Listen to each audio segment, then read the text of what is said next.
अध्याय 221 गठबंधन में शामिल होना।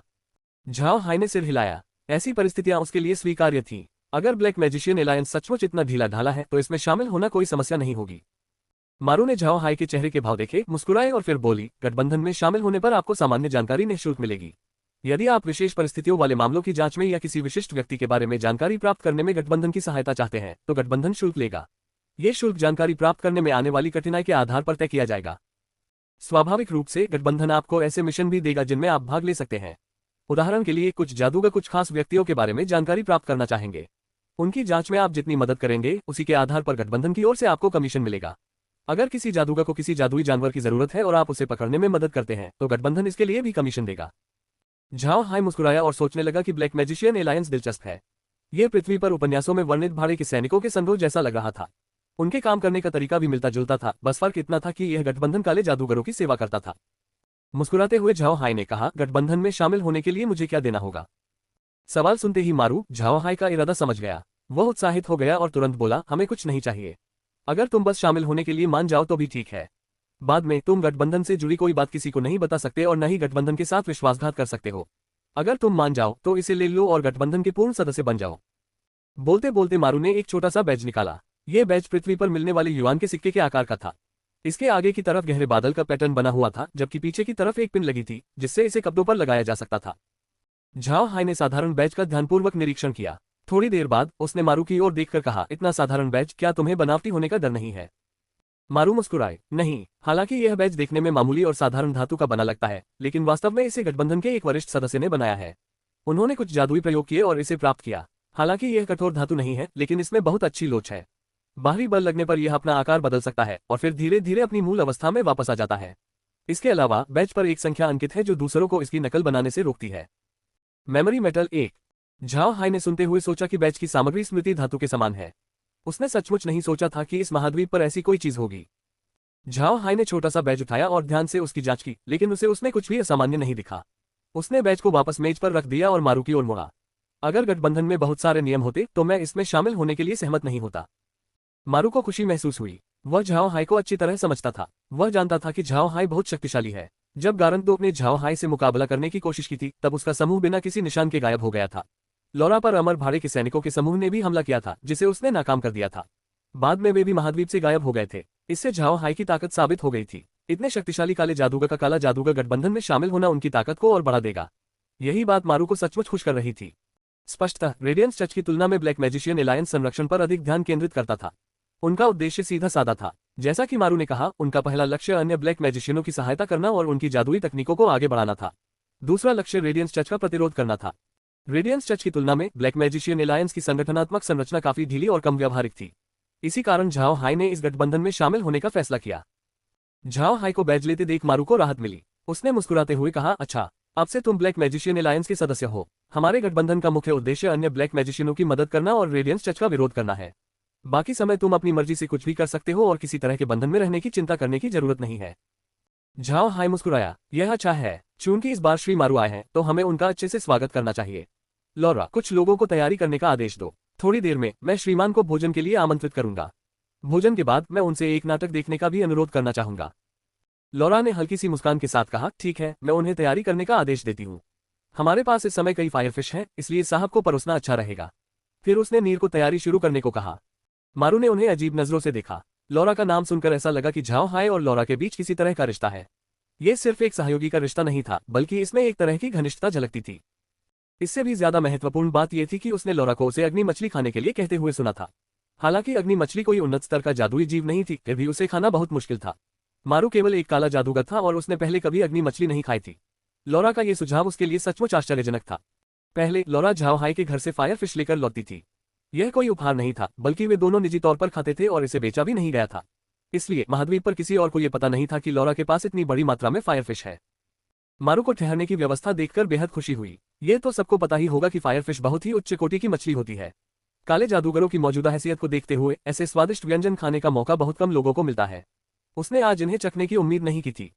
झाओ हाई ने उसे बाद में जिस नाटक को देखने के लिए आमंत्रित किया था उसके बारे में वह समझ गया था कि झाओ हाई का क्या मतलब था। आने से पहले उसने पहले ही छानबीन कर ली थी। पिछले 2 दिनों से बोरिक अपने आदमियों को कासा शहर भेज रहा था। ऐसा लग रहा था कि वे झाओ हाई से निपटने के लिए आए थे।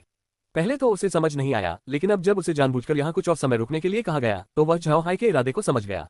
झाओ हाई बोरिक द्वारा भेजे गए आदमियों का इंतजार करने के लिए रुका था, लेकिन मारू ने इस बारे में कुछ नहीं कहा। वह वहीं रुका और इंतजार करता रहा। वैसे भी बोरिक भी रेडियंस चर्च का सदस्य था, इसलिए उसके आदमियों को समेट लेना अच्छा ही होगा। झाओ हाई ने मारू की ओर मुड़कर कहा, श्री मारू, क्या मैं जान सकता हूं कि गठबंधन में कितने सदस्य हैं? मारू ने सिर हिलाया, बिल्कुल, हमारे पास फिलहाल कुल 13,600 सदस्य हैं। हालांकि यह संख्या बहुत ज्यादा लग सकती है, लेकिन यह समझना जरूरी है कि इस गठबंधन का लक्ष्य महाद्वीप के हर काले जादूगर को आमंत्रित करना है। कुछ काले जादूगर ऐसे हैं जिनसे हम संपर्क नहीं कर पा रहे हैं, वहीं कुछ ऐसे भी हैं जो शामिल होने के इच्छुक नहीं हैं। महाद्वीप में 100 बैठकों में से लगभग 40 बैठकों में ही सदस्य भर्ती होते हैं। अगर हमारे पास इतने ही सदस्य रहे तो हमारे लिए आगे का रास्ता मुश्किल होगा। झाओ हाई ने सिर हिलाया। हालांकि उसे आक महाद्वीप की स्थिति के बारे में ज्यादा जानकारी नहीं थी, लेकिन परसेलडची के बारे में उसे कुछ समझ थी। इसलिए वह जानता था कि आक महाद्वीप की जनसंख्या बहुत अधिक है और संभवतः पृथ्वी से भी बड़ी है। जनसंख्या पृथ्वी से कम नहीं होनी चाहिए। ऐसे में आक महाद्वीप के एक संगठन के रूप में 10,000 से अधिक सदस्यों की संख्या होने के बावजूद जनसंख्या का अनुपात बहुत असंतुलित था। झाओ हाई ने मारू की ओर मुड़कर पूछा, क्या इस गठबंधन का चर्च से कोई संबंध है? जैसे क्या हम कई भाड़े के सैनिकों के समूहों को नियंत्रित करते हैं? मारू मुस्कुराए और बोली, जैसा कि आप जानते हैं, ये गठबंधन एक ऐसा संगठन है जिसमें प्रत्यक्ष नियंत्रण रखने वालों के पास कोई विशेष शक्ति नहीं है। हालांकि कुछ जादूगरों ने अपनी अपनी ताकतें स्थापित कर ली हैं, जैसे कि आप। फिलहाल आपका प्रभाव कम नहीं है। भविष्य में जरूरत पड़ने पर गठबंधन आपकी मदद मांग सकता है। आपकी शक्ति गठबंधन का एक हिस्सा है और रेडियंस चर्च के विपरीत हम अपने सदस्यों को सीधे आदेश नहीं देते। हम आमतौर पर अपने साथ काम करने वाले जादूगरों को खुश रखते हैं। इसलिए हम आमतौर पर जादूगर को पहले से सूचित करते हैं और उनकी सलाह लेते हैं। अगर आप मदद नहीं करना चाहते तो हम आपको मजबूर नहीं करेंगे। झाओ हाई ने उत्सुकता से पूछा, क्या होगा अगर कोई जादूगर हमेशा मदद करने से इनकार कर दे? क्या गठबंधन फिर भी उसे जानकारी प्रदान करेगा? क्या ये गठबंधन के लिए नुकसान नहीं होगा? 3 मारू मुस्कुराया, ये गठबंधन व्यापारियों का समूह नहीं है। इसकी स्थापना काले जादूगरों की मदद करने और उनकी जादुई शक्तियों को अगली पीढ़ी तक पहुंचाने के लिए की गई थी। साथ ही हम रेडियंस चर्च का विरोध करते हैं। गठबंधन की मदद करना स्वैच्छिक है। हम किसी को मजबूर नहीं करेंगे। झाओ हाई को मारू और गठबंधन की कुछ हद तक प्रशंसा थी। अब तक गठबंधन द्वारा प्रस्तुत बातों से स्पष्ट था कि वे काले जादूगरों की मदद करना चाहते थे। इसके अलावा उपयोगितावाद का कोई दबाव नहीं था। इसे देखकर लगता था कि वे वास्तव में काले जादूगरों की मदद करने का प्रयास कर रहे थे। गंभीरता से सिर हिलाते हुए झाओ हाई ने मारू से कहा, श्री मारू, कृपया मुझे बुजुर्गों की सभा तक संदेश पहुंचाने में मदद करें। अगर मैं किसी भी तरह से मदद कर सकता हूं तो कृपया औपचारिकता न करें। जब तक मैं मदद कर सकता हूं मैं जरूर करूंगा। मारू हंसी, ठीक है, मैं ये संदेश जरूर पहुंचा दूंगा। झाओ हाई, हम काले जादूगर अब एक ऐसे मोड़ पर आ गए हैं जहां से आगे बढ़ना नामुमकिन है। अगर हम अपनी पूरी ताकत नहीं लगाएंगे तो अंत में इसका खामियाजा हमें ही भुगतना पड़ेगा। झाओ हाई ने सिर हिलाया। हालांकि वह खुद एक सच्चा काला जादूगर नहीं था, लेकिन जब भी संभव हो काले जादूगरों की मदद करना उसके लिए एक संरक्षक प्राप्त करने के बराबर था। भविष्य में अगर कुछ भी होता तो वह काले जादूगरों के गठबंधन से मदद मांग सकता था। यह उसके लिए बहुत महत्वपूर्ण था। लगभग इसी समय तक खाना तैयार हो चुका था। झाओ हाई और बाकी लोग भोजन कक्ष में चले गए और मेघ ने तुरंत खाना परोस दिया। सच तो यह था कि ये भोजन स्पेस के अंदर ही तैयार किए गए थे। इन्हें मेरिन ने तैयार किया था। लॉरा ने पहले जो कहा था वह महज एक बहाना था। मारू ने झाओ हाई को ब्लैक मैजिशियन अलायंस में शामिल होने का न्योता दिया था और झाओ हाई का इरादा किसी के प्रति दुर्भावना रखने का नहीं था। बात बस इतनी थी कि स्पेस ऐसी चीज नहीं थी जिसे झाओ हाई आसानी से मारू के साथ साझा कर सके। यह उसका सबसे बड़ा राज था। लॉरा जैसे करीबी लोगों को छोड़कर, जिनके बारे में उसे पूरा भरोसा था कि वे उसे धोखा नहीं देंगी, वह आसानी से किसी और को इसके बारे में नहीं बताता। नासी नूली जाओ है जी सो इमे यू मंजे जू शी ई वेता में बुके नेंग बेई पंजाओ है जई जियाशन नासी नूली शी बुके नेंग जी जी गेरे दाउदा शिक्षण कुदे रुगोता में जई में यू जुरे दे दाइलिंग सिया पाउडाउले दा शिक्षण ना ई दिन हुई बेरे दन चेन ताउनु जुआ खिलाई सो ई जाओ है बुपाता में हुई चुकु लुआ शो। झाओ हाई ने ये रहस्य दासों से इसलिए नहीं छिपाया क्योंकि उनके लिए झाओ हाई के साथ विश्वासघात करना असंभव था। इसके अलावा महाद्वीप पर कहीं और अपना ठिकाना बनाना भी उनके लिए नामुमकिन था। अगर वे किसी स्वामी के अधीन नहीं होते और महाद्वीप पर किसी और जगह भाग जाते तो उन्हें भगोड़ा दास कहलाकर पकड़ लिया जाता। यही कारण था कि झाओ हाई को उनके द्वारा गैर जिम्मेदाराना तरीके से सच उगलने का डर नहीं था। भोजन बहुत ही भव्य था। मुख्य व्यंजन तो फायर फिश था ही, साथ में गोमांस, सुअर का मांस, खरगोश का मांस और कई तरह की सब्जियां भी थीं। मारू ने सब्जियों को देखा और उसका मुंह ललचा गया। इन वर्षों में रेडियंस चर्च के दमन के कारण काले जादूगरों का जीवन बहुत दयनीय हो गया था। उसने खुद भी हाल के दिनों में इतना शानदार भोजन नहीं किया था। टिप्पणियां। इस अध्याय का अनुवाद किया गया है। कृपया रचनात्मक आलोचना और सुझावों के लिए टिप्पणी छोड़ें। धन्यवाद। अगर आपको यह उपन्यास पसंद आया हो तो कृपया लेखक का समर्थन करें। कृपया संपादक के फुटनोट्स अवश्य देखें। धन्यवाद। अध्याय 222 मेरे गुलाम बनो। भोजन ने मारू को बहुत प्रसन्न किया। इतना ही नहीं, उसे ये देखकर आश्चर्य हुआ कि मेज पर रखा सारा मांस उन्नत स्तर के जादुई जीवों से प्राप्त किया गया था, क्योंकि उनमें उच्च स्तर के जादुई तत्व मौजूद थे। एक जादूगर के रूप में मारू जादुई तत्वों के प्रति बहुत संवेदनशील थी। इसके अलावा झाओ हाई ने अंतरिक्ष से तैयार सामग्री का इस्तेमाल किया था। गोमांस एक आम मवेशी का मांस था जिसका इस्तेमाल महाद्वीप पर किया जाता था, जिसे भयंकर गाय कहा जाता था। एक भयंकर गाय एक बहुत ही विचित्र प्रकार की जादुई जीव थी। उनके शरीर पर ऊन नहीं होती थी, बल्कि मोटी चमड़ी और भरपूर मांस होता था। उनकी ताकत भी बहुत अधिक थी। इस प्रकार के पशुओं का उपयोग खेतों की जुताई के लिए किया जा सकता था और उनके मांस का उपयोग भोजन के रूप में किया जा सकता था। लॉरा ने कई भयंकर गायें पाली थी, लेकिन खेती के लिए नहीं, वे मांस के लिए पाली जाती थीं। पहले लॉरा ने कई बाज पाले थे। ये बाज अकेले ही बहुत सारा मांस खा जाते थे। अब जब उसने चीले भी पालना शुरू कर दिया तो उनकी भूख भी काफी बढ़ गई। बाजों और चीलों के लिए मांस जुटाने के लिए उसे कई खूंखार गायें पालनी पड़ी। बाद में झाओ हाई ने उन्हें अंतरिक्ष में ले लिया। अंतरिक्ष में खूंखार गायों का मूल्यांकन बहुत ऊंचा नहीं था, उन्हें केवल चौथे स्तर का जादुई प्राणी माना गया था। हालांकि ये रेटिंग केवल अंतरिक्ष के भीतर की थी। अंतरिक्ष के बाहर खूंखार गायों की रेटिंग केवल पहले स्तर की थी। अंतरिक्ष के भीतर जानवरों का उच्चतम स्तर 50 था, लेकिन आर्क महाद्वीप पर उच्चतम स्तर का जादुई प्राणी केवल 9वें स्तर का था। 10वें स्तर तक पहुंचना देवत्व प्राप्त करने के समान था, जो केवल किंवदंतियों में ही संभव था। यही कारण था कि अंतरिक्ष के अंदर और बाहर जानवरों के स्तर का आकलन अलग अलग था। झाओ हाई द्वारा खूंखार गायों को पालने का कारण उनका मांस था। वे सभी अंतरिक्ष में उत्पादित मांस खाने के आदी थे, इसलिए बाहर का मांस उन्हें हमेशा बेस्वाद लगता था। यही कारण था कि वे वर्तमान में अंतरिक्ष के भीतर से प्राप्त उत्पाद खा रहे थे। अंतरिक्ष में उत्पादित उत्पाद उच्च गुणवत्ता के थे। ये उत्तम सामग्रियां थीं जिन्होंने स्वाभाविक रूप से व्यंजन के स्वाद को बढ़ा दिया। पृथ्वी की खाना पकाने की विधियों के उपयोग के साथ साथ मारू की भूख में काफी वृद्धि हुई। रात के खाने के बाद वे बैठक कक्ष में गए जहां नीर और मेघ ने उन्हें चाय परोसी। झाओ हाई ने चाय का एक घूंट पिया और मारू की ओर देखकर मुस्कुराते हुए पूछा, महोदय, आज का खाना कैसा लगा? क्या ये स्वादिष्ट था? मारू ने मुस्कुराते हुए जवाब दिया, स्वादिष्ट, बहुत ही स्वादिष्ट। क्या ये महाद्वीप के मशहूर ताओयुआन उत्पाद हैं? ये सचमुच असाधारण है। मुझे बिल्कुल उम्मीद नहीं थी कि श्री झाओ हाई के पास इतनी अच्छी चीजें होंगी। इसीलिए तो बोरिक को इनके बारे में इतना अच्छा लगता है। झाओ हाई ने हल्की सी मुस्कान के साथ कहा, हाँ, अच्छी बातें हमेशा ही मन में रहती हैं। तभी झाओ हाई के चेहरे के भाव बदल गए। उसने मारू की ओर मुड़कर कहा, मुझे नहीं लगा था कि खाना खत्म होते ही नाटक शुरू हो जाएगा। दिलचस्प है। जैसे ही मारू ने झाओ हाई की बात सुनी, वह समझ गया कि नाटक का मंचन हो रहा है। वह मुस्कुराया और बोला, जी हाँ, अभी अभी खाना खत्म किया है और हम पहले से ही एक अच्छा नाटक देखने जा रहे हैं। हाँ हाँ, उम्मीद है यह एक शानदार नाटक होगा। झाओ हाई ने हल्की सी मुस्कान बिखेरी। उन्होंने लॉरा की ओर मुड़कर कहा, दरवाजे खोल दीजिए और नाटक में अभिनय करने वालों को मंच पर आने दीजिए। दर्शकों को भी आराम महसूस करने दीजिए। हम उनके भावों का सम्मान करने के अलावा और कुछ नहीं कर सकते। लॉरा ने हल्की सी मुस्कान के साथ सिर हिलाया। नीर और मेघ बैठक कक्ष के दरवाजे और खिड़कियां खोलने के लिए दौड़े। मारू को पता नहीं चला कि यह कब हुआ, लेकिन पूरा आंगन धीरे धीरे मरे हुओं से भर गया। उनमें से कुछ मरे हुओं ने योद्धाओं का कवच पहन रखा था, जबकि कुछ जादूगरों जैसे दिख रहे थे। वे एक के बाद एक आंगन में प्रकट होते और मूर्ति की तरह स्थिर खड़े हो जाते।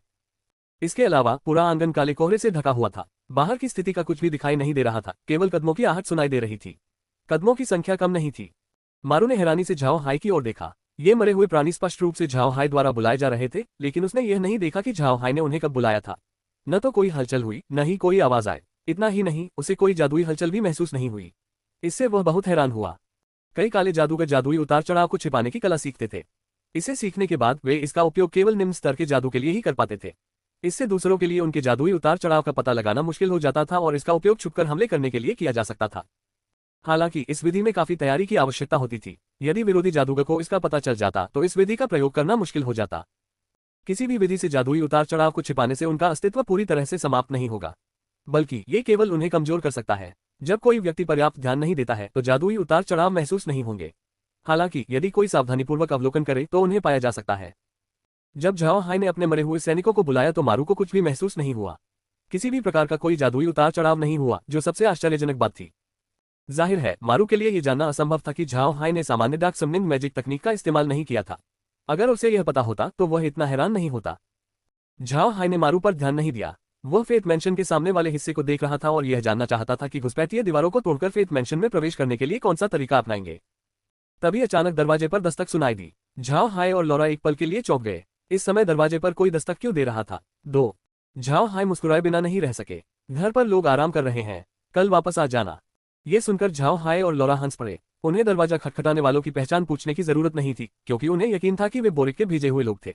सामने वाले पक्ष का दरवाजा खटखटाना उन्हें तनाव में डालने के लिए था, मानो वे उनसे नफरत करते हो। दुर्भाग्यवश झाओ हाई ने एक मजाक में जवाब दिया, जिससे उनकी सारी योजनाएं चौपट हो गईं। वे झाओ हाई पर दबाव बनाना चाहते थे, लेकिन इसके बजाय उनका उपहास उड़ाया गया। झाओ हाई के मजाक के बाद बाहर से एक आवाज सुनाई दी, जूनियर, तुम में वाकई हिम्मत है। ये शब्द सुनते ही सामने के दरवाजों से एक जोरदार धमाके की आवाज आई। लकड़ी के दोनों मोटे दरवाजे अंदर की ओर गिर गए। झाओ हाई और बाकी लोगों ने गिरे हुए दरवाजों पर कोई ध्यान नहीं दिया। हालांकि उन्होंने ये देखने के लिए दरवाजों की ओर जरूर देखा कि इस बार कौन आया है। बाहर 5 व्यक्ति खड़े थे। उन पांचों ने सफेद जादुई वस्त्र पहने हुए थे और उनके हाथों में सफेद जादुई छड़ें थीं। झाओ हाई समझ गया कि ये पांचों प्रकाश जादूगर थे। इसके अलावा उनकी श्रेणी निम्न नहीं थी। पांचों प्रकाश जादूगर एक भव्य दिखने वाले रथ के पास खड़े थे। रथ का बाहरी भाग शुद्ध सफेद रंग का था जो रात में चमक रहा था। रथ को खींचने वाले साधारण घोड़े के आकार के जादुई जानवर नहीं थे, बल्कि शेर के आकार के जानवर थे। वे शेर के आकार के जादुई जानवर भी सफेद थे और उनसे न केवल भयंकर युद्ध की आभा निकल रही थी, बल्कि पवित्रता की आभा भी निकल रही थी। लौरा ने झाओ हाई से फुसफुसाते हुए कहा, पवित्र प्रकाश की लकड़ी, टीन से बना एक रथ। ऐसा लगता है कि ये रेडियंस चर्च के लोग हैं और इनका रुतबा कम नहीं है। इनके रूप रंग से लगता है कि ये सफेद वस्त्रधारी बिशप है। इनके रथों को छठे स्तर के प्रकाश तत्व के जादुई जानवर मूनलाइट लायंस 4 खींच रहे हैं।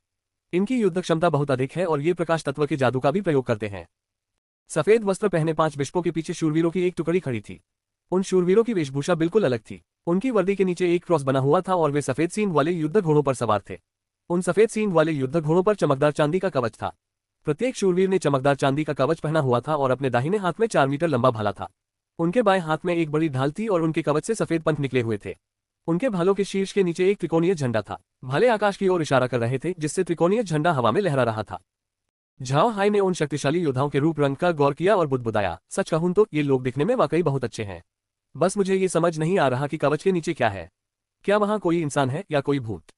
झाओ हाई की आवाज धीमी पड़ते ही सफेद वस्त्र पहने बिशपों में से एक की आवाज और भी ठंडी हो गई। क्या तुम झाओ हाई हो? गंदे काले जादूगर, आज ईश्वर की महिमा के लिए हम तुम्हें हमेशा के लिए गायब कर देंगे। झाओ हाई ने सफेद वस्त्र पहने 5 बिशपों को देखा और मुस्कुराया। तुमने यह बात कितनी बार कही है? इतनी सहजता से कैसे कह देते हो? क्या आज तुमने परसेल परिवार से वादा नहीं किया था कि इतना हंगामा नहीं करोगे? मेरी बात सुनो, हमें दिल से बोलना चाहिए, कोई कार्रवाई नहीं करनी चाहिए। मैंने भले ही पहले हमला किया हो, लेकिन इस तरह हम बहुत सारी परेशानियों से बच सकते हैं। 5 झाओ हाई की ये बातें सुनकर लौरा मुस्कुराए बिना नहीं रह सकी। उसे उम्मीद नहीं थी कि झाओ हाई इस समय इतना शरारती व्यवहार करेगा और अचानक ये शब्द कहेगा। झाओ हाई स्वभाव से काफी हंसमुख था, लेकिन घर पर लंबे समय तक रहने के कारण वह थोड़ा उदास दिखता था। इसके अलावा वह हाल ही में आर्क महाद्वीप में आया था। व्यस्तता के कारण वह ज्यादा मजाक नहीं कर पाता था। हालांकि आज वह ब्लैक मैजिशियन एलायंस में शामिल हो गया था और परसेल डची छोड़ने वाला था। ऐसे में उसका मन थोड़ा हल्का हुआ। उसने सफेद वस्त्रधारी बिशपों के साथ कुछ चुटकुले सुनाए बिना नहीं रह सका। सफेद वस्त्रधारी बिशपों को यह उम्मीद नहीं थी कि झाओ हाई उनकी पंक्ति देखकर इतना शांत रहेगा। बीच में खड़े बिशप ने गुस्से में कहा, जूनियर, तुम्हारी हिम्मत कैसे हुई ऐसी बकवास करने की? तुम जैसे गंदे इंसान को ईश्वर की कृपा से शुद्ध होना ही चाहिए। यही एकमात्र रास्ता है। झाओ हाई मुस्कुराया और बोला, अच्छा चुनाव है, लेकिन तुम गलत समय पर आए हो। दिन में ईश्वर की चमक शुद्ध कर सकती है, लेकिन रात में उसकी जगह कोई और चमक आ जाती है। हाँ, तुम्हारी शानदार गाड़ी और उसे खींचने वाली बड़ी बिल्लियां देखकर अच्छा लगा। तुम्हारे पीछे के योद्धा भी बहुत अच्छे लग रहे हैं। मुझे तुम सबको अपना गुलाम बनाने में बहुत हिचकिचाहट हो रही है। मारू झाओ हाई के बगल में बैठा था और सच कहूं तो वह इस समय बहुत घबराया हुआ था। यह जानना जरूरी है कि रेडियंस चर्च में सफेद वस्त्रधारी बिशप पोप और आर्क बिशप के ठीक नीचे के दर्जे के थे। उनमें से प्रत्येक कम से कम रैंक 7 का जादूगर था। उनके पास मौजूद जादुई छड़ियों के अलावा रथ और उसे खींचने वाले जादुई जानवर भी उनकी शक्ति को बढ़ा सकते थे। ये कहा जा सकता है कि उनकी शक्ति रैंक 8 के विशेषज्ञ से कम नहीं थी। 5 रैंक 8 के प्रकाश जादूगर, इससे उनकी युद्ध शक्ति को हल्के में नहीं लिया जा सकता था। प्रकाश तत्व की जादूगरी काले जादू की कट्टर प्रतिद्वंदी थी। ये वाक्य असत्य नहीं था। प्रकाश तत्व के जादूगर के सामने काले जादूगरों को स्वाभाविक रूप से नुकसान उठाना पड़ता था। इतना ही नहीं, विरोधी पक्ष ने झाओ हाई से निपटने के लिए इतने शक्तिशाली जादूगरों को भेजा था। झाओ हाई को उनसे निपटते समय इतना उदासीन देखकर मारू के मन में झाओ हाई के प्रति प्रशंसा का भाव जागा। अध्याय 223 प्रकाश जादू से लैस मरे हुए लोग। झाओ हाई के बोलने के बाद उसने लौरा की ओर मुड़कर पूछा, लौरा, तुम्हारा क्या विचार है? यह अच्छा है या बुरा? अगर कोई काला जादूगर उस पवित्र प्रकाश की लकड़ी की गाड़ी पर बैठा हो, जिसे मरे हुए चांदनी शेर खींच रहे हों और उसके साथ एक मरे हुए बिशप कोचमैन हो, तो वह निश्चित रूप से हवा की तरह दौड़ेगी। लौरा और बाकी सब लोग हैरान रह गए। हालांकि लौरा को झाओ हाई पर पूरा भरोसा था, फिर भी उसकी ऐसी बातें सुनकर वह चौंक गई। उनके आश्चर्यचकित होने में कोई बुराई नहीं थी। झाओ हाई के शब्द सचमुच बेहद चौंकाने वाले थे। अगर झाओ हाई ने ऐसा किया तो ये पूरे महाद्वीप के रेडियंस चर्च के मुंह पर तमाचा मारने के बराबर होगा। रेडियंस चर्च इसे आसानी से नहीं जाने देगा। उनमें सबसे ज्यादा हैरान मारू था। मारू उन पहले लोगों में से एक था जो ब्लैक मैजिशियन एलायंस में शामिल हुए थे। पिछले कुछ सालों से वे रेडियंस चर्च का विरोध कर रहे थे, इसलिए उन्हें रेडियंस चर्च की ताकत का अच्छा खासा अंदाजा था। सच कहें तो बहुत कम लोग झाओ हाई की तरह बोलते हैं। यहाँ तक कि 9वें रैंक के विशेषज्ञ भी इतनी आसानी से ऐसी बातें कहने की हिम्मत नहीं करते। ब्राइट चर्च में सिर्फ एक ही 9वें रैंक का विशेषज्ञ नहीं था, इसलिए कोई आम 9वें रैंक का विशेषज्ञ इतनी आसानी से ऐसी बातें नहीं कह सकता था। मारू बेहद उत्साहित थी। ब्लैक मैजिशियन एलायंस कई सालों से रेडियंस चर्च का विरोध कर रहा था, लेकिन वे गुप्त रूप से ही लड़ रहे थे और छुपकर हमले कर रहे थे। महाद्वीप के अधिकांश लोगों को इसकी भनक तक नहीं लगी थी। इसके अलावा वे रेडियंस चर्च की जवाबी कार्रवाई से भी डरे हुए थे। उन्होंने छोटे मोटे काम तो किए, लेकिन झाओ हाई ने सफेद वस्त्रधारी बिशपों के साथ जो करने की धमकी दी थी, उसके बारे में वे सोच भी नहीं सकते थे। सफेद वस्त्रधारी बिशप उसकी बात सुनकर स्तब्ध रह गए। इसके बाद उनमें असीम क्रोध उमड़ पड़ा। उन्होंने कभी सोचा भी नहीं था कि कोई काला जादूगर उनके प्रति इतनी गुस्ताखी करने की हिम्मत करेगा। एक बिशप का रुतबा और प्रभाव महाद्वीप के किसी मध्यमवर्गीय कुलीन से कम नहीं था, लेकिन अब किसी ने उनके प्रति ऐसी गुस्ताखी करने की हिम्मत कर दी थी। उन्हें नजरअंदाज भी किया गया था, जिससे वे सचमुच क्रोधित हो गए थे। सफेद वस्त्र पहने उन बिशपों के शरीर क्रोध से कांप उठे और उनमें से एक ने जोर से चिल्लाकर कहा, गंदे काले जादूगर, तुम्हारे विचार शैतान द्वारा दूषित हो गए हैं। आओ और ईश्वर से बपतिस्मा ग्रहण करो। झाओ हाय हंसे और बिशप की ओर देखते हुए बोले, क्या तुम्हारे सिर दरवाजे में फंस गए थे? क्या इसलिए तुम ऐसी बातें कह रहे हो? क्या तुम्हें इस महाद्वीप पर कोई ऐसा व्यक्ति मिलेगा जो किसी के कहने पर अपना सिर कटने दे? क्या रेडियंस चर्च में सचमुच ऐसे मूर्ख लोग सत्ता में हैं? बिशप की आंखें गुस्से से लाल हो गईं। जैसे ही वह कुछ कहने ही वाले थे कि उनके बगल में बैठे बिशप ने कहा, हम रेडियंस चर्च के नहीं हैं। हम तो बस भाड़े के सैनिक हैं जिन्हें काले जादूगरों की समझ नहीं है। झाओ हाय ने इस बिशप की आंखों में देखा। जहां अन्य श्वेत वस्त्रधारी बिशप क्रोध से भरे हुए थे, वहीं ये बिशप शांत प्रतीत हो रहा था। झाओ हाय के ताने से इस बिशप पर न तो क्रोध आया था और न ही कोई असर हुआ था। झाओ हाय ने उस व्यक्ति के हावभाव को देखकर जान लिया कि यह एक गहन और गंभीर पृष्ठभूमि वाला व्यक्ति है। एक ऐसे व्यक्ति की तुलना उन लोगों से नहीं की जा सकती जिनसे आसानी से छेड़छाड़ की जा सकती है। हालांकि झाओ हाय को इसकी परवाह नहीं थी। वह मुस्कुराया और बोला, समझदार लोगों को झूठ नहीं बोलना चाहिए। आप कौन हैं, ये हम अच्छी तरह जानते हैं। आपको बुराई फैलाने का कोई अधिकार नहीं है, क्योंकि रेडियंस चर्च स्वयं इतना पवित्र नहीं है। इतनी बातें कहने की कीमत आपके हाथों को चुकानी नहीं पड़ेगी। ये कहने के बाद उसने हाथ हिलाया और जादूगरों के वेश में कई मरे हुए लोग सफेद वस्त्र पहने बिशपों के सामने प्रकट हुए। वे मरे हुए लोग झाओ जुई और उनकी team, 2 Zhao Jia, 3 Zhao Shi और झाओ जी, 4 लाइक्रा और उनकी तिकड़ी और बफी थे। वे 15 मरे हुए जादूगर अचानक प्रकट हुए और उन्हें डरा दिया। झाओ हाय को डर था कि लोग उन्हें पहचान लेंगे, इसलिए वे ज़ॉम्बी के बजाय कंकाल के रूप में प्रकट हुए।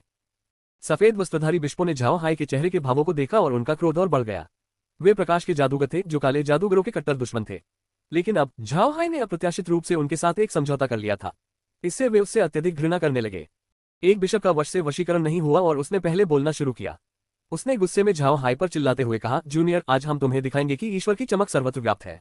चिल्लाने के बाद उसने अपनी छड़ी उठाई और एक मंत्र पढ़ा। अचानक झाओ हाय की ओर एक सफेद प्रकाश की किरण निकली। यह मंत्र, जैसा कि अपेक्षित था, छठे दर्जे का प्रकाश तत्व क्षेत्र प्रभाव हमला था। पवित्र प्रकाश अवरोहण 5।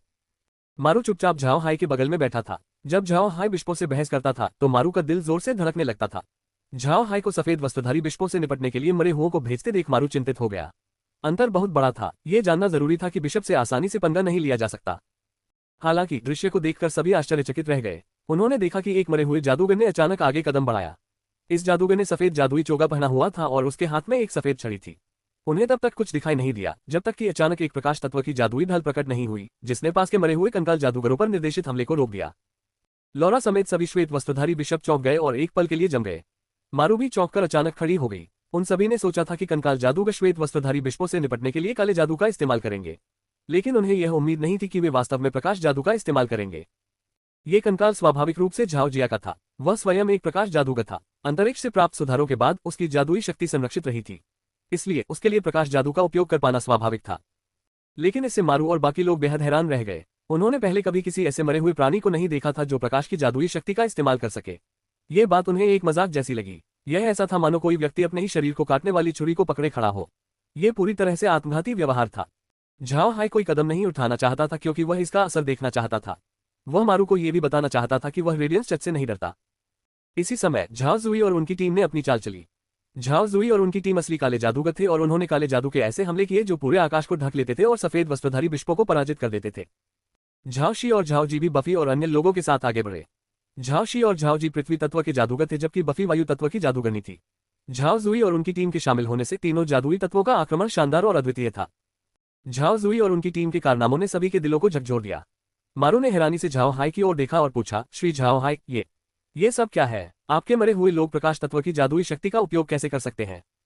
झाओ हाय मुस्कुराया और बोला, श्री मारू, चिंता मत कीजिए और बैठ जाइए। मेरी बात सुनिए। प्रकाश तत्व की जादुई शक्ति का प्रयोग करने वाला यह मरे हुए प्राणी गरान था जिसने अतीत में मुझ पर हमला किया था। उसे मारने के बाद मैंने उसे मरे हुए प्राणी में बदल दिया। मुझे आश्चर्य हुआ कि वह अचानक एक ऐसे मरे हुए प्राणी में बदल गया जो प्रकाश तत्व की जादुई शक्ति का प्रयोग कर सकता था। उस समय ये देखकर मैं भी हैरान था, लेकिन मुझे वास्तव में समझ नहीं आया कि यह कैसे हुआ। झाओ हाय की व्याख्या सुनने के बाद मारू को राहत मिली। काले जादूगरों के पास मरे हुओं को बुलाने की अपनी प्रणाली होती है। कभी कभी इसमें कुछ भिन्नताएं भी होती हैं। इसलिए झाओ जिया की क्षमता भले ही विचित्र थी, लेकिन वह पूरी तरह से असामान्य नहीं थी। मारू भले ही शांत हो गया था, फिर भी उसे यह बात अविश्वसनीय लग रही थी। एक ऐसा प्राणी जो प्रकाश तत्व की जादुई शक्ति का उपयोग कर सकता है। भले ही उसने इसे स्वयं देखा था, लेकिन अगर वह दूसरों को बताता तो वे उस पर विश्वास नहीं करते। मारू को अब भी यह ठीक नहीं लग रहा था। उसने झाओ हाई की ओर मुड़कर पूछा, बाकी कंकाल जादूगरों का क्या? उनके साथ क्या चल रहा है? उनकी रैंक क्या है? निम्न श्रेणी के मरे हुए प्राणी जादू का उपयोग नहीं कर सकते। चूंकि झाओ जुई और उनकी टीम जादू का उपयोग कर सकते थे, मारू जानती थी कि वे सभी उच्च श्रेणी के मरे हुए प्राणी थे। झाओ हाई मुस्कुराया और बोला, मैं इसे कैसे कहूं? मैं कहूंगा कि यह सब मेरी उस जादुई छड़ी की बदौलत है जो मुझे मिली थी। मुझे नहीं पता कि यह किस चीज से बनी है। जंगल में जादुई जीवों की खोज करते समय मुझे ये संयोग से मिल गई। इस जादुई छड़ी में एक बहुत ही खास क्षमता है। इसका उपयोग करके मृतकों पर अस्थि निर्माण तकनीक का प्रयोग करने से उन्हें आत्मा फंसाने की तकनीक का आशीर्वाद प्राप्त हो जाता है। यही कारण है कि मैं उच्च स्तर के मरे हुओं को बुला सकता हूँ। मारू ने चमकती आंखों से झाओ हाई की भूतिया छड़ी को घूर कर देखा। झाओ हाई मन ही मन हंसा। उसे याद आया कि सर वे शियाओबाओचे ने क्या कहा था, स्पष्टीकरण में 9 भाग सत्य और 1 भाग असत्य होना चाहिए। भले ही वह झूठ बोले, दूसरों के लिए इसका पता लगाना असंभव था। साथ इस समय सफेद वस्त्रधारी कई बिशप झाओ जुई और उनकी टीम के हमले का सामना नहीं कर सके। उनके पीछे मौजूद रेडियंस नाइट्स ने भी ये देखा और चिल्ला उठे। रेडियंस नाइट्स ने अपने भाले नीचे कर लिए और फेथ मैंशन की ओर दौड़ पड़े। झाओ हाइटस से मज नहीं हुआ। इसके बजाय उसने योद्धाओं के वस्त्र पहने हुए मरे हुओं को एक वर्गाकार संरचना में खड़ा कर दिया। उन्होंने हवेली के प्रवेश द्वार को अवरुद्ध कर दिया। आस्था हवेली का पूरा प्रांगण युद्ध क्षेत्र बन गया। झाओ हाई चिंतित नहीं था। भले ही वे रेडियंस नाइट शक्तिशाली और संख्या में अच्छे थे, लेकिन उसके पास खुद भी रैंक 7 के योद्धाओं के बराबर ताकत वाले कई अनडेड थे। ऐसी ताकत को कोई नजरअंदाज नहीं कर सकता था। उसे विश्वास था कि वे अनडेड रेडियंस नाइट्स को रोक सकते हैं। इन सब बातों से फेथ मैंशन में काफी चहल पहल मची हुई थी। हालांकि आसपास के लोग गहरी नींद में सो रहे थे। वे कोई आवाज नहीं कर रहे थे, इसलिए यहां सभी को मारना आसान हो गया था।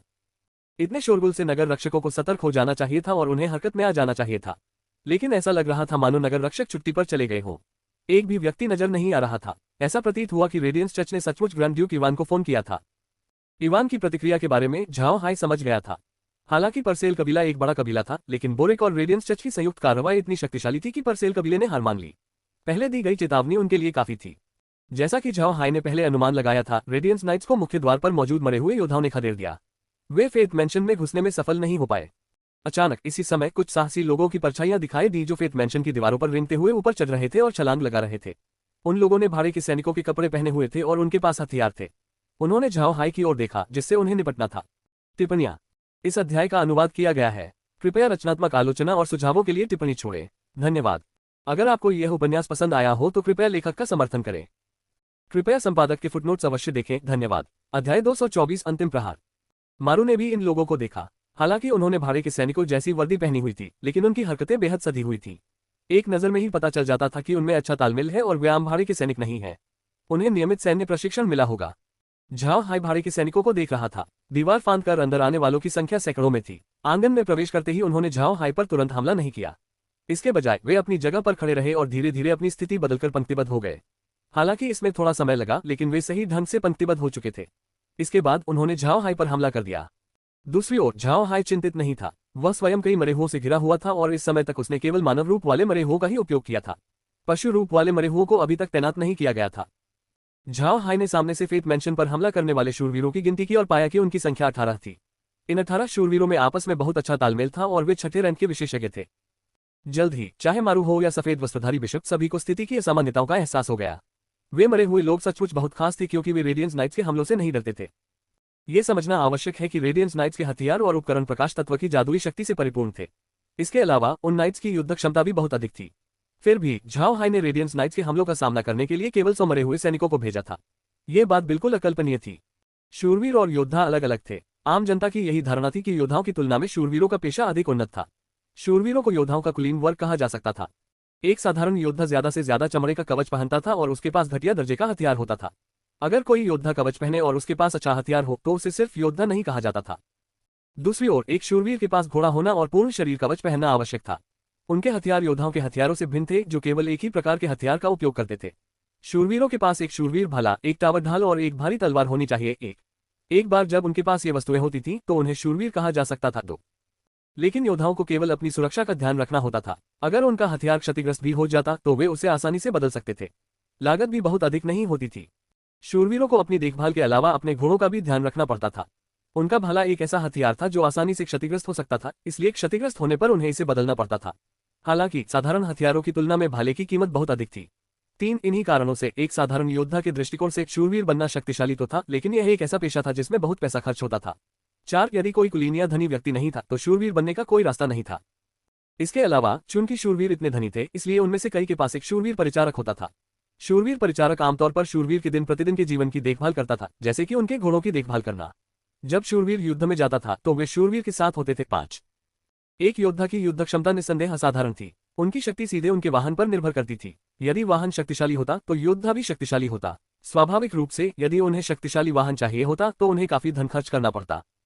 इन रेडियंस नाइट्स के पास एक समान वाहन थे। उनमें से प्रत्येक के पास रैंक 5 का जादुई जानवर एक यूनिकॉर्न चेक था। यूनिकॉर्न रैंक 5 के प्रकाश तत्व के जादुई जानवर थे और ऐसी अफवाहें थी कि एल्फ जाति के रैंक 9 के संत जानवर का यूनिकॉर्न के साथ रक्त संबंध था। उनमें युद्ध शक्ति बहुत अधिक थी और वे भारी भार उठा सकते थे। ये बहुत अच्छे वाहन थे।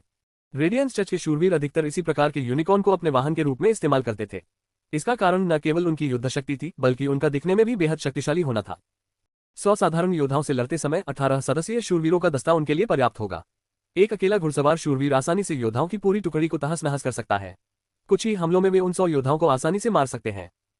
दुर्भाग्यवश इस बार शूरवीरों का सामना साधारण योद्धाओं से नहीं, बल्कि रैंक 7 के योद्धा जितने शक्तिशाली मरे हुओं से हो रहा था। शूरवीरों का आक्रमण सुचारू रूप से नहीं हुआ और उनके पास इन मरे हुओं को नष्ट करने का कोई तरीका नहीं था। यह उनके लिए सचमुच एक बहुत ही दुर्लभ मामला था। 7 सामान्य मरे हुओं से निपटना इन रेडियंस नाइट्स के लिए बहुत आसान था, क्योंकि उनके सभी हथियार प्रकाश तत्व के जादू से परिपूर्ण थे। जब तक उनका सामना मरे हुओं से होता, वे उन्हें भारी नुकसान पहुंचा सकते थे। समस्या ये थी कि ये मरे हुए सामान्य नहीं थे। ये मरे हुए प्रकाश तत्व के जादू से नहीं डरते थे। मारू स्थिति को टकटकी लगाकर देखता रहा। आज उसने जो देखा वह पहले भी देखा जा चुका था, रेडियंस नाइट्स और अनडेड के बीच युद्ध। लेकिन आज का युद्ध उसकी समझ से परे था। अनडेड और रेडियंस नाइट्स दोनों ने एक दूसरे का जबरदस्त प्रतिरोध किया और हवा में नहीं गिरे। उसकी राय में यह एक अद्भुत दृश्य था। भाड़े के सैनिकों से घिरे हुए मरे हुए लोग लगातार उनके हमलों को रोक रहे थे। झाओ हाय एक पुराने देवता की तरह वहीं बैठा रहा। ऐसा लग रहा था मानो वह सचमुच अपने सामने एक नाटक देख रहा हो, न कि कोई वास्तविक युद्ध। मारू को नहीं पता था कि झाओ हाय क्या सोच रहा है। उसे शक था कि झाओ हाय सिर्फ पागल नहीं है। एक पागल ऐसा काम नहीं कर सकता। मारू को समझ नहीं आ रहा था कि ऐसे अति पागल को ब्लैक मैजिशियन एलायंस में शामिल करना सही है या गलत। इस समय लौरा ने बाहर खड़े लोगों की ओर देखा और झाओ हाय से कहा, भाई हाय, इसे ज्यादा देर तक मत खींचो। अगर तुमने ऐसा किया तो ये बुरा होगा और तुम्हें ग्रैंड ड्यूक के सामने कबूलनामा देना पड़ेगा। झाओ हाय ने सिर हिलाया और हाथ हिलाया। अचानक फेथ मैंशन के अंदर बहुत सारे जादुई राक्षस प्रकट हो गए। इन राक्षसों की विशेषता ये थी कि वे सभी बहुत बड़े थे। प्रत्येक राक्षस की ऊंचाई कम से कम 2 से 3 मीटर थी। कुछ तो 5 से 6 मीटर तक ऊंचे थे। इसके अलावा उनके कंकाल गहरे हरे रंग के थे और उनकी हड्डियों से नुकीले कांटे निकले हुए थे। वे देखने में ऐसे नहीं लग रहे थे कि उनसे पंगा लिया जाए। जब ये मरे हुए प्राणी प्रकट हुए तो उनके शरीर पर लगे नुकीले कांटे एक क्रूर तीर की तरह तेजी से बाहर निकले। वे भाड़े के सैनिकों की ओर दौड़े और उनमें से कई को मार गिराया। जैसे ही नुकीले तीर चले, जादुई राक्षस तेजी से उन पर टूट पड़े। मारू ने देखा कि उन भाड़े के सैनिकों के पीछे कई मरे हुए जीव थे। वे मरे हुए जीव मौत के समान थे, क्योंकि वे मुख्य रूप से हत्या की रणनीति अपनाते थे। वे चुपचाप पीछे से भाड़े के सैनिकों को खत्म कर रहे थे। अब कई भाड़े के सैनिकों के पीछे कोई नहीं था और उन्हें आसानी से मार दिया गया। यह आपदा बहुत तेजी से आई। भाड़े के सैनिकों को प्रतिक्रिया करने का पर्याप्त समय नहीं मिला और वे मारे गए। जो अभी तक नहीं मारे गए थे, वे अब मरे हुओं के घेरे में फंस गए थे और बच निकलने में असमर्थ थे। इन भाड़े के सैनिकों से निपटने के लिए केवल कुछ ही मरे हुए सैनिकों का इस्तेमाल किया गया था। अधिकांश मरे हुए सैनिक रेडियंस नाइट्स और सफेद वस्त्रधारी बिशपों को घेरे हुए थे। मारू को समझ नहीं आ रहा था कि क्या कहे। उसने कभी सोचा भी नहीं था कि झाओ हाय के पास इतने सारे मरे हुए लोग होंगे। और इन मरे हुए लोगों की युद्ध शक्ति बहुत अधिक थी। इस बार तो रेडियंस चर्च को हार का सामना करना पड़ेगा। सफेद वस्त्र धारण किए उन 5 बिशपों को भी एहसास हो गया था कि हालात अच्छे नहीं हैं। उन्हें झाओ हाय की इतनी अप्रत्याशित शक्ति की उम्मीद नहीं थी। धीरे धीरे वे हताश होने लगे। वे जानते थे कि आज उन्हें अपनी जान बचाने और लड़ने के लिए हर संभव प्रयास करना होगा। झाओ हाय उस समय वहीं खड़ा रहा और सफेद वस्त्र पहने 5 बिशपों को देखता रहा। वह जानता था कि यही नेता है। बाकी लोग भाग सकते थे, लेकिन ये 5 नहीं भाग सकते थे। उसने चुपके से कैएर को एक आदेश दिया। जैसे ही सफेद वस्त्रधारी बिशप कोई हरकत करे, उसे तुरंत उनके खिलाफ कार्रवाई करनी थी। झाओ हाय ने कैएर को तैयारी करने का आदेश इसलिए दिया था क्योंकि एक बिशप बहुत शांत था। जब उसने पहले जादुई राक्षस को छोड़ा था तो सफेद वस्त्र पहने चारों बिशपों के चेहरे का रंग बदल गया था, सिवाय एक के। यही वह बिशप था जिसके बारे में झाओ हाय बात कर रहा था। वही बिशप जो उसे बहुत शांत लग रहा था और शायद कुछ योजना बना रहा था। यह बिशप अत्यंत शांत था और उसकी शांति उसकी अपनी ताकत के कारण नहीं लग रही थी। अन्य 4 बिशपों की तुलना में इस बिशप की शक्ति औसत थी। फिर भी वह अत्यंत शांत था, मानो उसे कोई भय ही न हो। ऐसा व्यक्ति जरूर कुछ छुपा रहा होगा। इतने प्रभावशाली पृष्ठभूमि वाले व्यक्ति के पास खेलने के लिए कोई न कोई आखिरी दांव जरूर होगा। और किसी को पता नहीं था कि उसके पास कौन सा दांव है। इसीलिए झाओ हाय उस पर विशेष ध्यान दे रहा था। यही कारण था कि उसने कैएर को उससे निपटने का आदेश दिया था। लौरा और अन्य लोगों ने भी वही दृश्य देखा था। उन्होंने सफेद वस्त्र पहने बिशपों को देखा और जान लिया कि वे भाग नहीं सकते। मारू को पता नहीं था, लेकिन बाकी सब समझ गए थे कि उनके साथ 9वें रैंक के 2 विशेषज्ञ हैं। पलक झपकते ही ये 9वें रैंक के विशेषज्ञ आदेश का पालन करेंगे और अपने विरोधियों को खत्म कर देंगे। चाहे विरोधी पक्ष के पास कोई प्राचीन जादुई उपकरण ही क्यों न हो, जैसे कि दिशाहीन स्थानांतरण स्क्रॉल, वे फिर भी बच नहीं पाएंगे। युद्ध अवसरों से भरा था। जब तक तैयारी पूरी हो सभी दुर्घटनाओं को टाला जा सकता था। इस बार झाओ हाय तैयार था। वह अपने सभी शत्रुओं के आने का इंतजार कर रहा था। अगर शत्रु नहीं आते तो कोई समस्या नहीं थी, अगर वे आ जाते तो वे भाग नहीं पाते। भाड़े के सैनिक एक के बाद एक मारे गए और युद्ध क्षेत्र में अब कोई रोमांच नहीं बचा था। रेडियंस चर्च और बोरिक दोनों की योजनाएं पूरी तरह विफल हो चुकी थीं। तभी सफेद वस्त्रधारी बिशप के रथ से 3 परछाइयां प्रकट हुई। सफेद वस्त्रधारी तीनों बिशप कुछ प्रतिक्रिया करने से पहले ही 3 तेज तलवारों ने उनकी जान ले ली। हालांकि सफेद वस्त्रधारी बिशपों ने प्रकाश तत्व की सुरक्षा कवच का इस्तेमाल किया, फिर भी वे उन भेदी तलवारों के हमले को रोक नहीं पाए। परिणाम स्वरूप तीनों सफेद वस्त्रधारी बिशप पलक झपकते ही शहीद हो गए। इस समय झाओ हाय शांत बिशप पर ध्यान दे रहा था और उसने देखा कि अंततः उसके चेहरे के भाव बदल गए और उसने अपने दांत पीस लिए। उसने झाओ हाय को घृणा से देखते हुए अपना हाथ अपनी छाती की ओर बढ़ाया। जैसे ही वह उसे छूने वाला था, जमीन से लताएं निकली और बचे हुए 2 सफेद वस्त्रधारी बिशपों की छाती की ओर बढ़ी। लताओं के आने पर एक सफेद प्रकाश चमका और लताओं को रोकने की कोशिश की, लेकिन असफल रहा। सफेद वस्त्रधारी बिशप की मौके पर ही मृत्यु हो गई। मरते समय उसकी आंखों में अविश्वास झलक रहा था। अध्याय 225 नष्ट करें। मारू ने ये सब देखा और 18 रेडियंस नाइट्स भी स्तब्ध रह गए। चाहे कुछ भी हुआ हो, वे इस बात पर यकीन नहीं कर पा रहे थे कि सफेद वस्त्र पहने 5 बिशप इतनी अप्रत्याशित रूप से मर सकते हैं। यह विशेष रूप से उस सफेद वस्त्रधारी बिशप के लिए सच था जिसने अपनी छाती में कुछ निकालने की कोशिश की थी।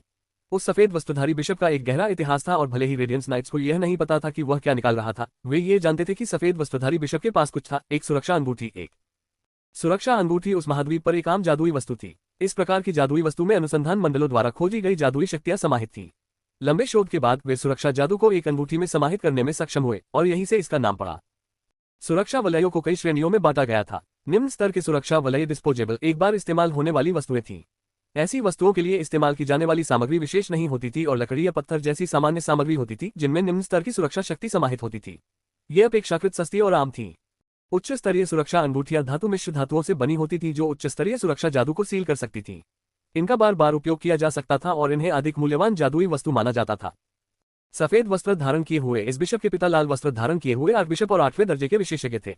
अपने बेटे की सुरक्षा सुनिश्चित करने के लिए उन्होंने उस सफेद वस्त्र धारण किए हुए बिशप को एक उच्च स्तरीय सुरक्षा कवच दिया था।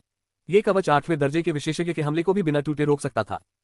लेकिन ये दयनीय अंगूठी काय एर के हमले को रोक नहीं सकी। काय एर की शक्ति 9वें रैंक के योद्धा से कहीं अधिक थी और उसका साधारण हमला भी 9वें रैंक के योद्धा के बराबर शक्तिशाली था। इसी कारण सफेद वस्त्रधारी बिशप उसके हमले को रोक नहीं पाता। उन 18 रेडियंस नाइट्स को उसकी पहचान का पता था। श्वेत बिशप के उनके साथ जाने का कारण कुछ पुण्य कमाना था। किसी ने सोचा भी नहीं था कि उसकी मृत्यु हो जाएगी। उनकी मृत्यु वास्तव में मायने नहीं रखती थी, लेकिन इसका मतलब था कि शूरवीर अब और जीवित नहीं रह पाएंगे। वे जानते थे कि उस सफेद वस्त्रधारी बिशप के पिता उन्हें बख्शेंगे नहीं। रेडियंस नाइट्स की आंखें पल भर में लाल हो गईं। वे जानते थे कि आज चाहे कुछ भी हो जाए, उनकी मृत्यु निश्चित है। अगर वे युद्ध में मारे गए तो उनके परिवार वालों पर कोई असर नहीं पड़ेगा, लेकिन अगर वे जीवित लौट आए तो उनके परिवार वालों को दुर्भाग्य का सामना करना पड़ेगा। इन रेडियंस नाइट्स को रेडियंस चर्च द्वारा प्रशिक्षित किया गया था। चर्च ने प्रतिभाशाली बच्चों का चयन किया था और उन्हें बचपन से ही प्रशिक्षित किया था, इसलिए रेडियंस चर्च के प्रति उनकी निष्ठा में कोई संदेह नहीं था। इसके अलावा रेडियंस चर्च द्वारा उनकी विस्तृत पृष्ठभूमि को संग्रहित किया गया था। उनकी वफादारी और चर्च के प्रति किसी भी तरह के विश्वासघात का डर ही इस बात का प्रमाण था कि वे चर्च के आंतरिक मामलों से भलीभांति परिचित थे। वे जानते थे कि रेडियंस चर्च उतना उज्ज्वल नहीं था जितना वह दिखता था और वास्तव में अंदर से काफी भ्रष्ट था, फिर भी वे रेडियंस चर्च के साथ विश्वासघात नहीं कर सके। एक तरह से कहें तो शूरवीरों के वस्त्र पहने ये लोग पहले से ही मृत थे। 18 रेडियंस नाइट्स ने लगभग एक ही समय पर हमला किया। उन्होंने एक साथ अपने टावर शील्ड्स को त्याग दिया और अपने नाइट स्पीयर्स को जमीन में गाड़ दिया। फिर उन सभी ने अपनी भारी तलवारें अपने घोड़ों की काठी से निकाली और उन्हें अपने बाएं हाथों से नीचे की ओर घुमाया। झाओ हाय एक पल के लिए हैरान रह गया। उसे समझ नहीं आया कि वे क्या करने की कोशिश कर रहे हैं। तभी ग्रीन ने जोर से कहा, मास्टर, हमें उन्हें मारना होगा। वे बलिदान 3 का उपयोग करना चाहते हैं। बलिदान एक अनोखी कला थी जिसका प्रयोग शूरवीर करते थे। इस कला के द्वारा वे अपना सब कुछ दांव पर लगाकर अपने खून मांस का बलिदान अपने शूरवीरों के देवता को समर्पित करते थे। ऐसा करने से उन्हें ऐसी शक्ति प्राप्त होती थी जो उनकी वर्तमान शक्ति से कहीं अधिक होती थी। हालांकि एक बार इस कला का प्रयोग करने पर शूरवीर की जान चली जाती थी। अधिक शक्ति प्राप्त करने के लिए स्वयं का बलिदान करना। इस कला की अवधि भी केवल 1 घंटा थी। उसे 1 घंटे के बाद शूरवीर की मृत्यु हो जाती थी, इसलिए बलिदान का प्रयोग आत्महत्या के समान था। एक बार बलिदान करने पर शूरवीर की शक्ति में आमतौर पर 2 रैंक की वृद्धि हो जाती थी। दूसरे शब्दों में, बलिदान करने के बाद ये रेडियंस नाइट रैंक 8 तक पहुंच सकते थे। महाद्वीप पर रैंक 8 का शूरवीर एक उस्ताद होता था, रैंक 9 के देवताओं के नीचे लगभग अदृश्य अस्तित्व। झाओ हाय ने ठंडी मुस्कान के साथ हाथ हिलाया। जमीन से कई लताएं निकली और सीधी होकर शूरवीरों के सिर पर जा गिरी। 18 रेडियंस नाइट्स को कराहने का भी मौका नहीं मिला और वे मर गए। हालांकि बलिदान बेहद शक्तिशाली था, फिर भी उसे तैयार होने के लिए समय चाहिए था। 18 रेडियंस नाइट्स समय पर अपनी तैयारी पूरी नहीं कर पाए और कई ए द्वारा मारे गए। झाओ हाय इंतजार नहीं करना चाहता था, इसलिए उसने काए एर को 2 बार हमला करने का आदेश दिया। उसे इस बात की परवाह नहीं थी कि वे कितनी बार मरेंगे। पलक झपकते ही काए एर ने बचे हुए भाड़े के सैनिकों को मार गिराया और युद्ध समाप्त कर दिया। यह नहीं कहा जा सकता था कि विरोधियों की ताकत कम थी, बल्कि यह कहा जा सकता था कि काए एर अविश्वसनीय रूप से शक्तिशाली थी।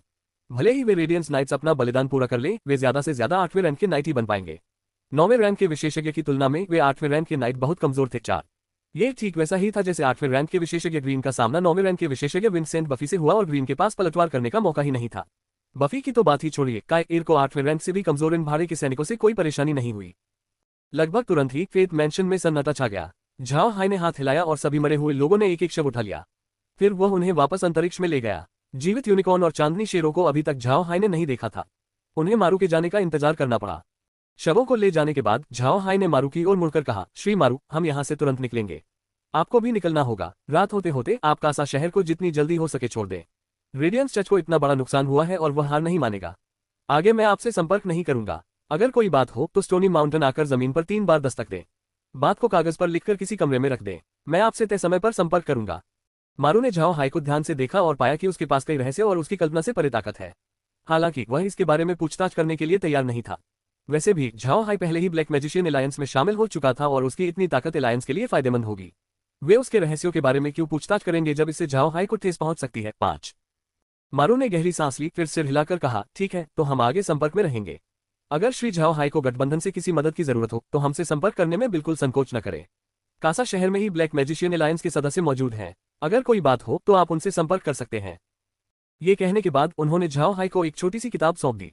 ये छोटी किताब स्पष्ट रूप से पहले से ही बांटने के लिए तैयार की गई थी, लेकिन उन्होंने इसे अब दिया। झाओ हाय ने शिष्टाचार नहीं दिखाया और छोटी किताब ले ली। उन्होंने सिर हिलाकर कहा, ठीक है, अगर मुझे कोई काम होगा तो मैं तुरंत आपसे संपर्क करूंगा। मैं आपको विदा नहीं करूंगा। मारू ने सिर हिलाकर झाओ हाय को विदाई दी, फिर उसकी आकृति पलक झपकते ही गायब हो गई। झाओ हाय ने काए एर से कहा कि वह उसके जाने तक मारू का ध्यान रखे। इसके बाद उसे गैंडों और चांदनी शेरों के साथ पवित्र प्रकाश से युक्त लकड़ी का रथ प्राप्त हुआ। फिर वह लौरा की ओर मुड़ा और लौरा भी झाओ हाय की ओर मुड़ी। गहरी सांस लेते हुए लौरा ने ध्यान से फेथ मैंशन को देखा, फिर झाओ हाय की ओर मुड़कर बोली, भाई हाय, चलिए शुरू करते हैं। झाओ हाय ने सिर हिलाया और अपनी भूतिया छड़ी जमीन की ओर इशारा करते हुए लौरा और अन्य लोगों को साथ लेकर आंगन से गायब हो गया। उनके गायब होते ही आस्था हवेली के नीचे की जमीन जोर से हिलने लगी।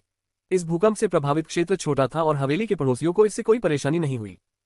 कुछ ही समय बाद फेथ मैंशन की दीवारों के अलावा उस इलाके में एक भी इमारत नहीं बची थी। सारे घर ढह चुके थे। दरअसल लौरा के पास एक गुप्त रास्ता था, लेकिन इस भीषण भूकंप के कारण वह पूरी तरह गायब हो गया था।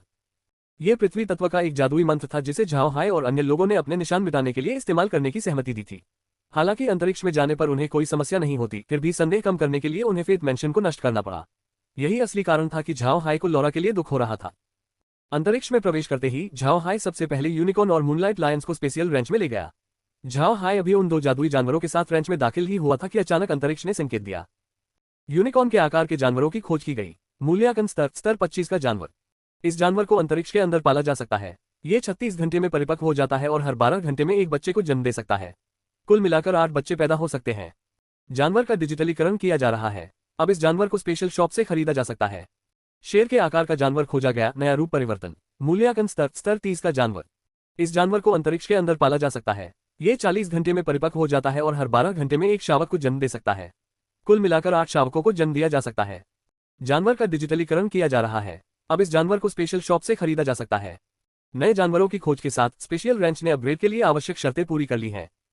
स्पेशियल रेंच को लेवल 6 में अपग्रेड कर दिया गया है। सच कहें तो झाओ हाय को स्पेशियल रेंच के अपग्रेड से कोई हैरानी नहीं हुई, लेकिन उन्हें यह उम्मीद नहीं थी कि स्पेस द्वारा यूनिकॉर्न और मूनलाइट लान को इतनी कम रेटिंग दी जाएगी। हाँ, झाओ हाय के विचार में यूनिकॉर्न और मूनलाइट लान की रेटिंग कम थी। ये समझना आवश्यक है कि ये दोनों जादुई जीव थे जो आक महाद्वीप पर क्रमशः रैंक 5 और रैंक 6 के जादुई जीव थे। उन्हें युवा स्वामी के समकक्ष माना जाता था। फिर भी स्थानिक रेंच ने उनका मूल्यांकन क्रमशः स्तर 25 और स्तर 30 के रूप में किया था, जो कि उच्च नहीं था। 6 स्पेशियल शॉप के लिए जानवरों की मूल सूची में लेवल 25 का जानवर एक सारस था और लेवल 30 का जानवर एक दरियाई घोड़ा था। हालांकि सारस उड़ सकता था और दरियाई घोड़े की युद्ध क्षमता कम नहीं थी, लेकिन जादुई जानवरों की तुलना में वे काफी कमजोर थे। आखिर स्पेस ने उन 2 जादुई जानवरों को इतनी कम रैंकिंग क्यों दी? 7 हालांकि यह विचार एक बार झाओ हाय के मन में आया, लेकिन उसने इस पर ज्यादा ध्यान नहीं दिया। वैसे भी आक महाद्वीप पर और भी जादुई जीव थे। जब उसका स्तर बढ़ेगा तो वह स्पेशियल शॉप से जानवर खरीद सकेगा और उनकी तुलना करके जान सकेगा। इस समय झाओ हाय को 5 श्वेत वस्त्रधारी बिशपों के शवों से निपटना था। ये श्वेत वस्त्रधारी बिशप रेडियंस चर्च के प्रमुख सदस्य थे। वे निश्चित रूप से चर्च के बारे में अधिक जानते थे। झाओ हाई के लिए ये जानकारी अत्यंत उपयोगी थी। वैसे भी अब उसकी दोनों पहचानें रेडियंस चर्च की शत्रु मानी जाती थीं, इसलिए उसे उनके बारे में और अधिक जानना आवश्यक था। उन्हें उतनी ही गहराई से जानना जितना वह स्वयं को जानता है। अध्याय 226 पवित्र जादुई सरनियां। झाओ हाई स्पेशियल विला लौट आया। लॉरा वहीं रुक गई थी और इस समय बैठक कक्ष में बैठी थी। उसका मूड स्पष्ट रूप से काफी उदास था। झाओ हाई ने कुछ नहीं कहा और चुपचाप लॉरा के पास चला गया। उसने लॉरा के कंधे पर हाथ रखा और उसके साथ बैठ गया। झाओ हाई जानता था कि लॉरा इस समय दुखी है। अपने हाथों से बनाए घर को तबाह होते देख उसे एक अजीब सी बेचैनी हो रही थी।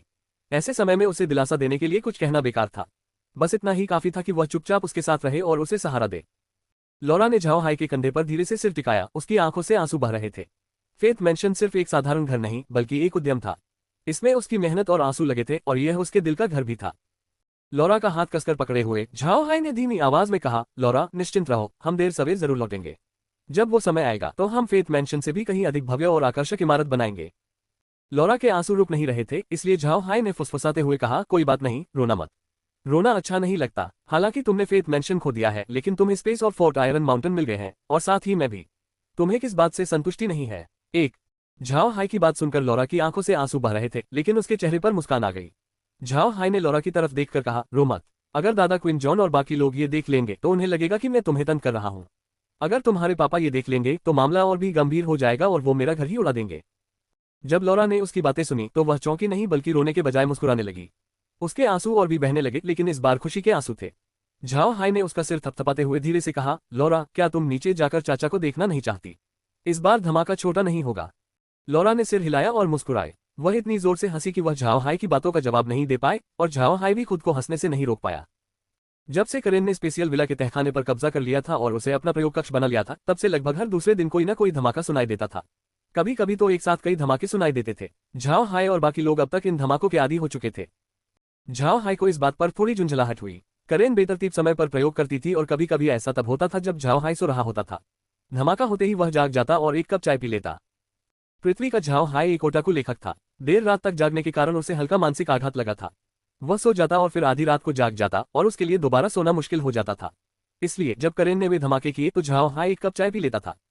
अब उसे लगा कि आज रात भी उसे नींद नहीं आएगी, लेकिन वह करेन से कुछ कह नहीं सका और सब कुछ सहता रहा। फिलहाल तो स्थिति बेहतर थी। रात में धमाका होने पर भी वह करवट बदलकर सो जाता। यह मानना पड़ेगा कि इंसान की बदलावों के अनुकूल ढलने की क्षमता वाकई अद्भुत है। कुछ देर बाद लॉरा की हंसी रुक गई। उसने झाओ हाई की ओर मुड़कर कहा, भाई हाय, आपने अभी तक सफेद वस्त्रधारी बिशपों के शवों का निपटारा नहीं किया है। अब क्यों नहीं करते? झाओ हाई ने सिर हिलाया। उनकी प्रक्रिया थोड़ी लंबी चल रही है। चलिए हम उनसे मिलते हैं और आप उनसे कुछ भी पूछ सकते हैं। वैसे भी उन सफेद वस्त्रधारी बिशपों के शवों में बहुत सी अच्छी चीजें होंगी।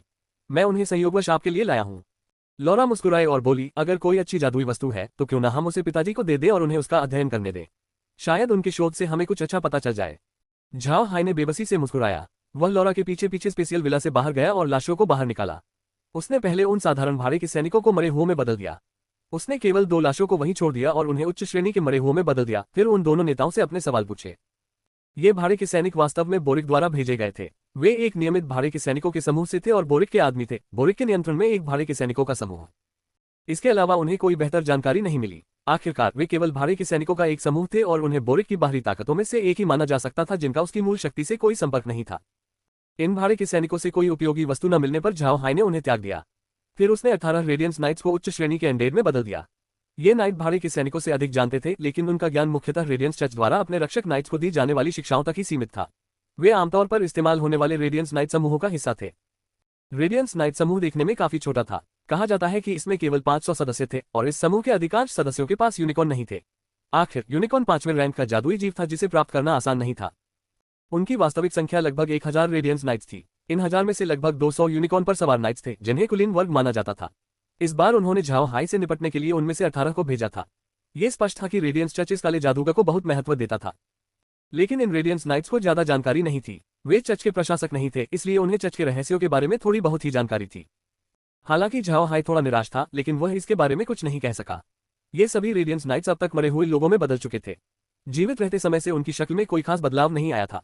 यहां तक कि अगर उन्होंने अपने बाएं हाथ काट भी दिए होते तो भी उनकी ताकत जीवित रहते समय के बराबर ही होती। 3 झाओ हाई द्वारा रेडियंस नाइट्स को हटाने के बाद उसने सफेद वस्त्रधारी बिशपों को मरे हुओं में बदलना शुरू कर दिया। उनमें से एक, जो कुछ नष्ट करना चाहता था, उसका नाम लिंडसे बेकर 4 था। उसके पिता रूनी बेकर 5 थे, जो लाल वस्त्रधारी आर्कबिशप थे। लिंडसे बेकर के पास एक बहुत ही खास चीज थी। उसके पास न केवल एक उच्च स्तरीय सुरक्षा अंगूठी थी, बल्कि एक प्राचीन जादुई स्क्रॉल भी था, एक गैर दिशात्मक स्थानांतरण स्क्रॉल। ये पोत रूनी बेकर ने लिंडसे को नहीं दिया था, बल्कि लिंडसे ने इसे खुद हासिल किया था। वह स्वभाव से स्वार्थी था। हालांकि उसके पिता उसके प्रति अच्छे थे, उसने उन्हें भी इस पोत के बारे में नहीं बताया और इसे गुप्त रूप से छुपा दिया था। उसने इसे अपने शरीर पर रखा था क्योंकि उसे इसके खो जाने का डर था। उसने पोत के बारे में जानने वाले हर व्यक्ति को मार डाला था, ताकि किसी और को पता न चले कि उसके पास इतना प्राचीन जादुई पोत है।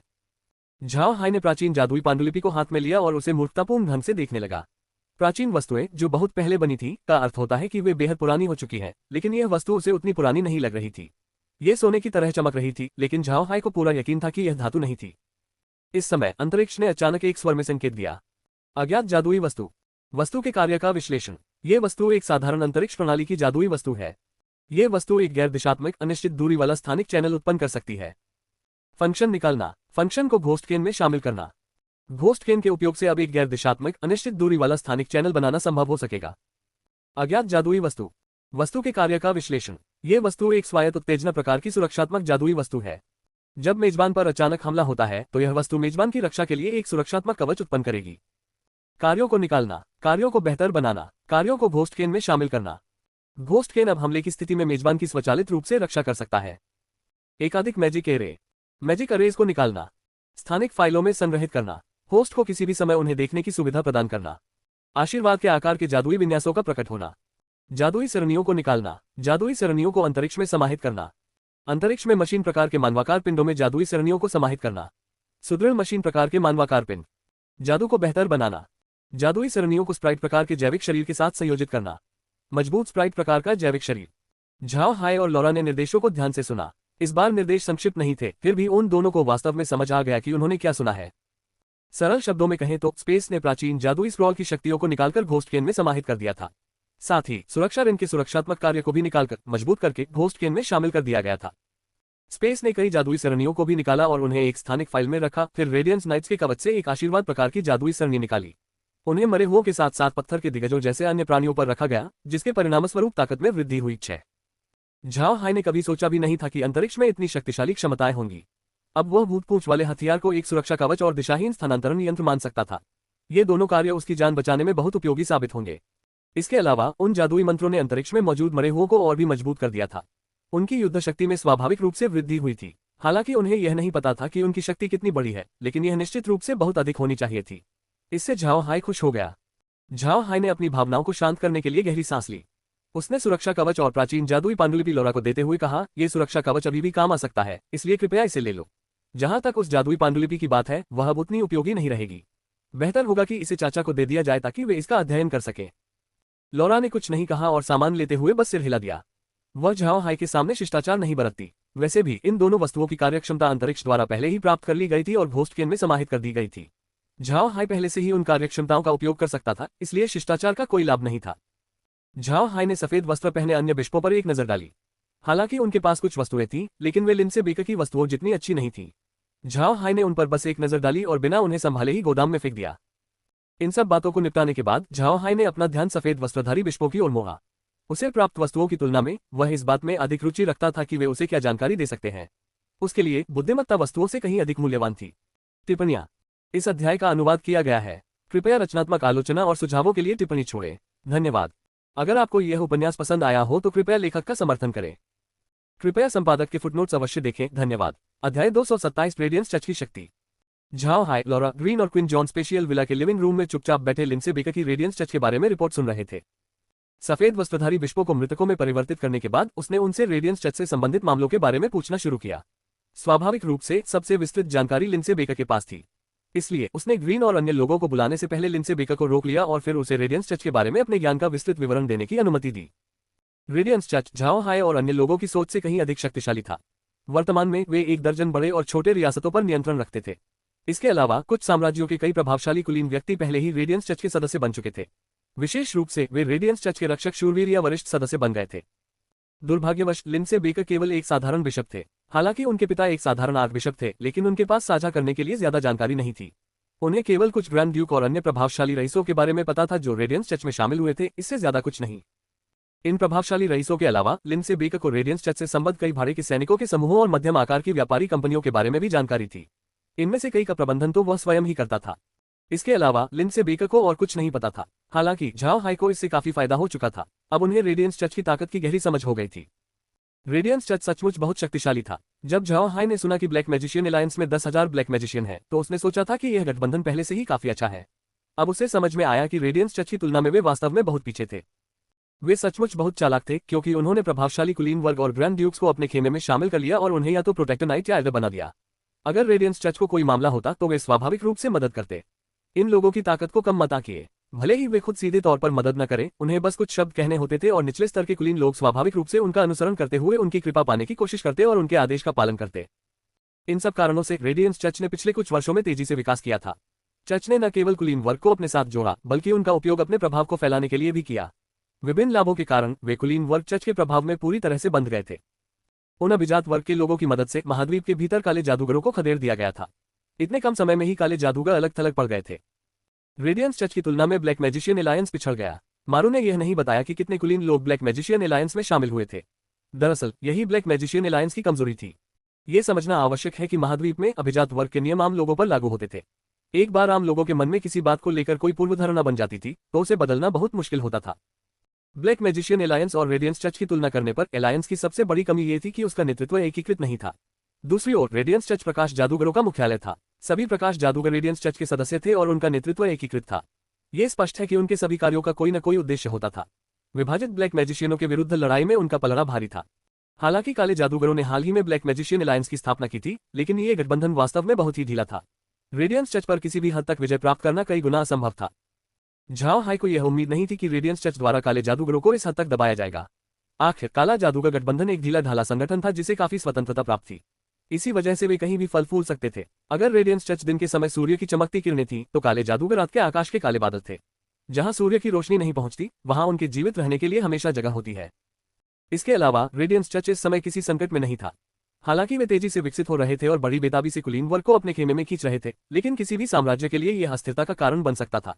वे महान साम्राज्य संभवतः रेडियंस चर्च के खिलाफ जा सकते थे। ऐसा होने पर रेडियंस चर्च अपनी मनमानी जारी नहीं रख पाएगा। झाओ हाई का मानना था कि अगर महान साम्राज्य रेडियंस चर्च से निपटेंगे तो इससे काले जादूगरों के लिए एक बड़ा अवसर पैदा होगा। एक महान कुलीन व्यक्ति किसी एक पक्ष को हावी होते देखना नहीं चाहता था, वह चाहता था कि खेल संतुलित रहे। रेडियंस चर्च से निपटने के लिए काले जादूगरों से बेहतर कोई शत्रु नहीं था। एक बार जब रेडियंस चर्च उनके शासन के लिए खतरा बनने लगेगा, तो महान साम्राज्य उन्हें नियंत्रित करने के लिए कदम उठाएंगे। वे रेडियंस चर्च के खिलाफ बुद्धि की लड़ाई में अपना प्रभाव बढ़ाना शुरू करेंगे और काले जादूगर इसमें एक महत्वपूर्ण भूमिका निभाएंगे। बेशक फिलहाल ये सब झाओ हाई के अनुमान मात्र थे। एक, वे महान साम्राज्य इतनी आसानी से कोई कदम उठाने की हिम्मत नहीं करते। आर्क महाद्वीप पर आस्था की कोई सीमा नहीं थी। कोई भी किसी भी चीज में विश्वास रख सकता था। अगर उन महान साम्राज्यों को सचमुच रेडियंस चर्च से निपटना ही पड़ता, तो वे चर्च की मान्यताओं को बदलकर नई मान्यताएं ला सकते थे। इस तरह उन्हें काले जादूगरों की भी जरूरत नहीं पड़ती। रेडियंस चर्च द्वारा काले जादूगरों के दमन को महान साम्राज्यों ने उदासीनता से देखा था। वैसे भी उन महान साम्राज्यों की काले जादूगरों के बारे में अच्छी राय नहीं थी, इसलिए वे रेडियंस चर्च से निपटने में मदद के लिए काले जादूगरों से मदद नहीं मांगते थे। लिंडसे बेकर की व्याख्या सुनने के बाद ग्रीन और अन्य लोग काफी चिंतित थे। रेडियंस चर्च की शक्ति उनकी कल्पना से परे थी। बाद में जब उन्होंने महाद्वीप पर कार्रवाई शुरू की तो उन्हें डर था कि उनके लिए आगे बढ़ना मुश्किल होगा। झाओ हाई ने हाथ हिलाया और लिंडसे बेकर को याद किया। फिर वह ग्रीन की ओर मुड़ा और बोला, दादा ग्रीन और दादा क्विन जॉन इस बारे में क्या सोचते हैं? ग्रीन ने कुछ देर सोचा। इन्हें उकसाना आसान नहीं है। लगता है हमें अपनी योजना पर अमल करना होगा। पहले हम कुछ समय के लिए बीस्टफॉल क्वेरी में छिप जाएंगे।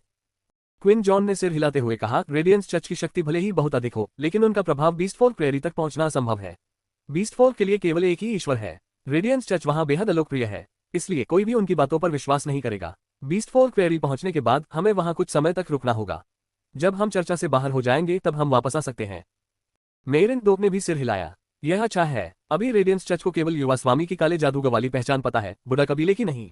अगर उन्हें ये पता चल गया तो हमें न केवल रेडियंस चर्च का सामना करना पड़ेगा, बल्कि पूरे एक्सू साम्राज्य 3 का भी। अगर ऐसा हुआ तो हमें जीवन भर बीस्टफॉल क्वेरी में छिपना पड़ेगा। अच्छा है कि उन्हें हमारी पहचान नहीं पता।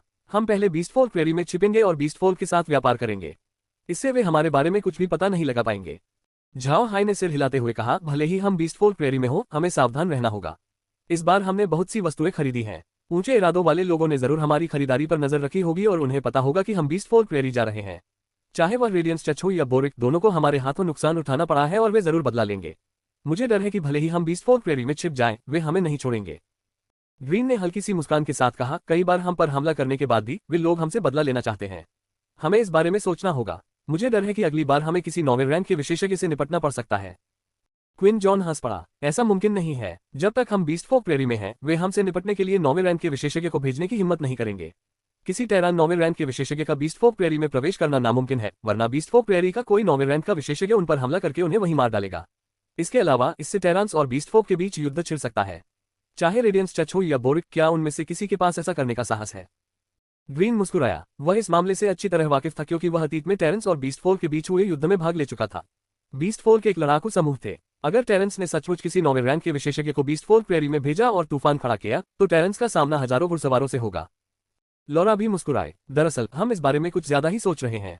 हालांकि लिंडसे बेकर ने हमें बहुत कुछ बताया है, लेकिन यह मत भूलिए कि उन्होंने कुछ और बातें भी कही थी।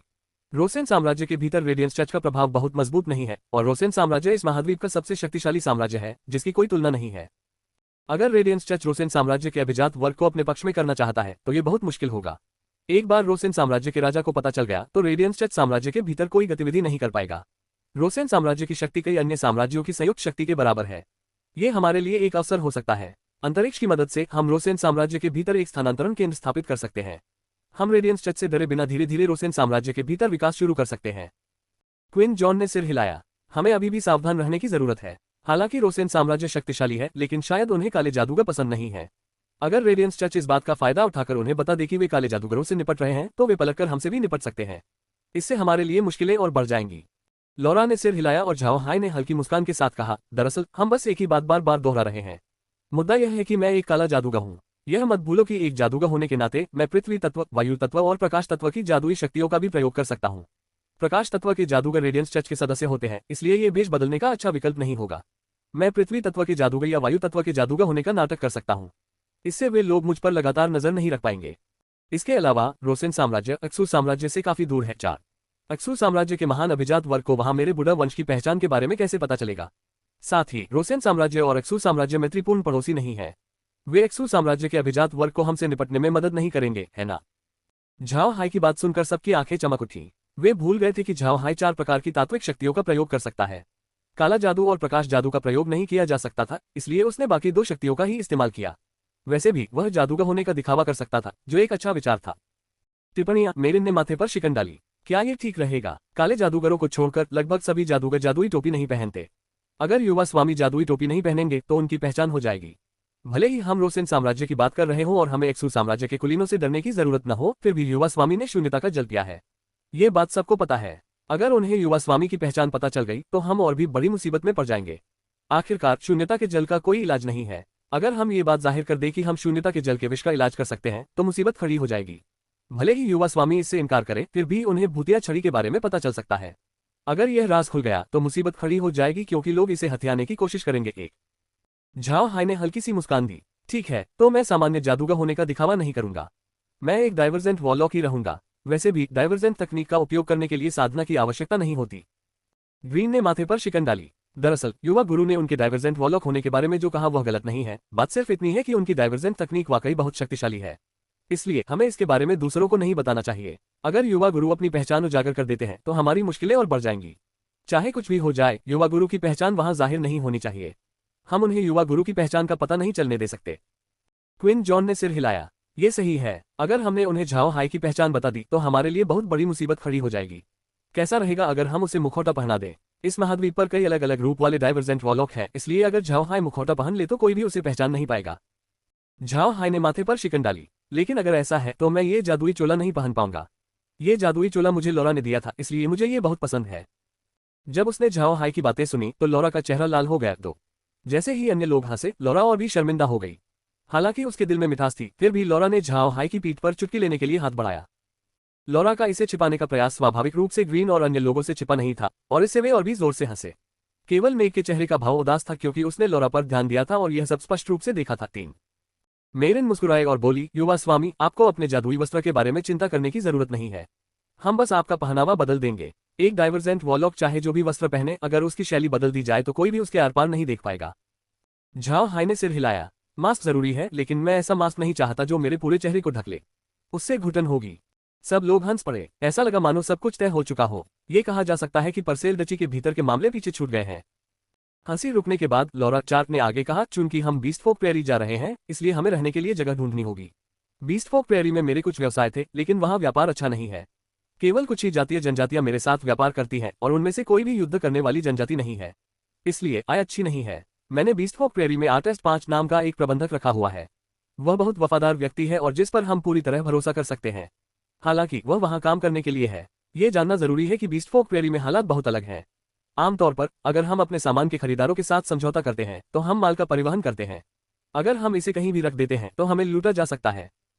झाओ हाई ने व्यापार के बारे में कोई शोध नहीं किया था, न ही उसका पशुजात प्राणियों से कोई संपर्क था, इसलिए उसे इन मामलों की ज्यादा समझ नहीं थी और इन मामलों में उसकी कोई खास राय नहीं थी।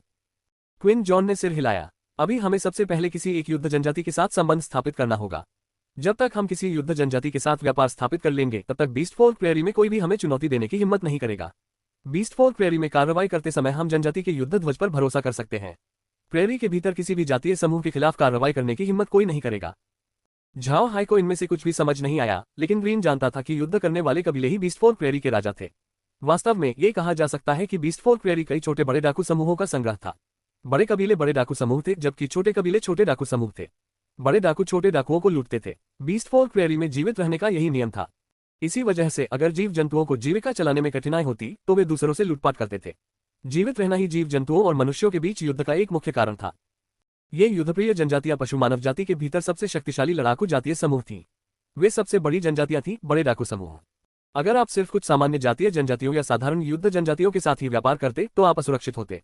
केवल शक्तिशाली युद्ध जनजातियों के साथ व्यापार करने पर ही आप खतरे से सुरक्षित रहते। बीस्ट फोक प्रेरी में व्यापार इसी तरह होता था। प्रत्येक युद्ध जनजाति का अपना ध्वज होता था और यह ध्वज उस जनजाति की गरिमा का प्रतीक था। जो कोई भी उस ध्वज धारण करने वालों का अपमान करने का साहस करता, उस जनजाति द्वारा उसका लगातार पीछा किया जाता और उसे मार डाला जाता। युद्ध करने वाली जनजातियां अपने साथ काम करने वाले व्यापारियों का बहुत सम्मान करती थीं। उनकी सुरक्षा सुनिश्चित करने के लिए वे उन्हें अपना युद्ध ध्वज सौंप देते थे और उन्हें अपने काफिलों पर उसे फहराने की अनुमति देते थे। इस तरह वे व्यापारियों की सुरक्षा की गारंटी दे सकते थे। अन्यथा काफिलों का सामना बीस्ट फोक प्रेरी में स्थित छोटे डाकू कबीलों से हो जाता, जो असुरक्षित था।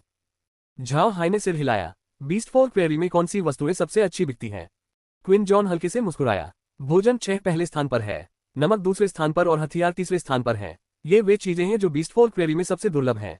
झाओ हाई ने हल्की सी मुस्कान के साथ कहा, नमक और लोहा ये ऐसी चीजें हैं जो हमें नहीं मिल सकती, लेकिन भोजन की कोई समस्या नहीं है। वैसे भी एक बार जब हम बीस्ट फोक प्रेरी पहुंच जाएंगे तो वे हमारे खाद्य भंडार पर कब्जा नहीं कर पाएंगे।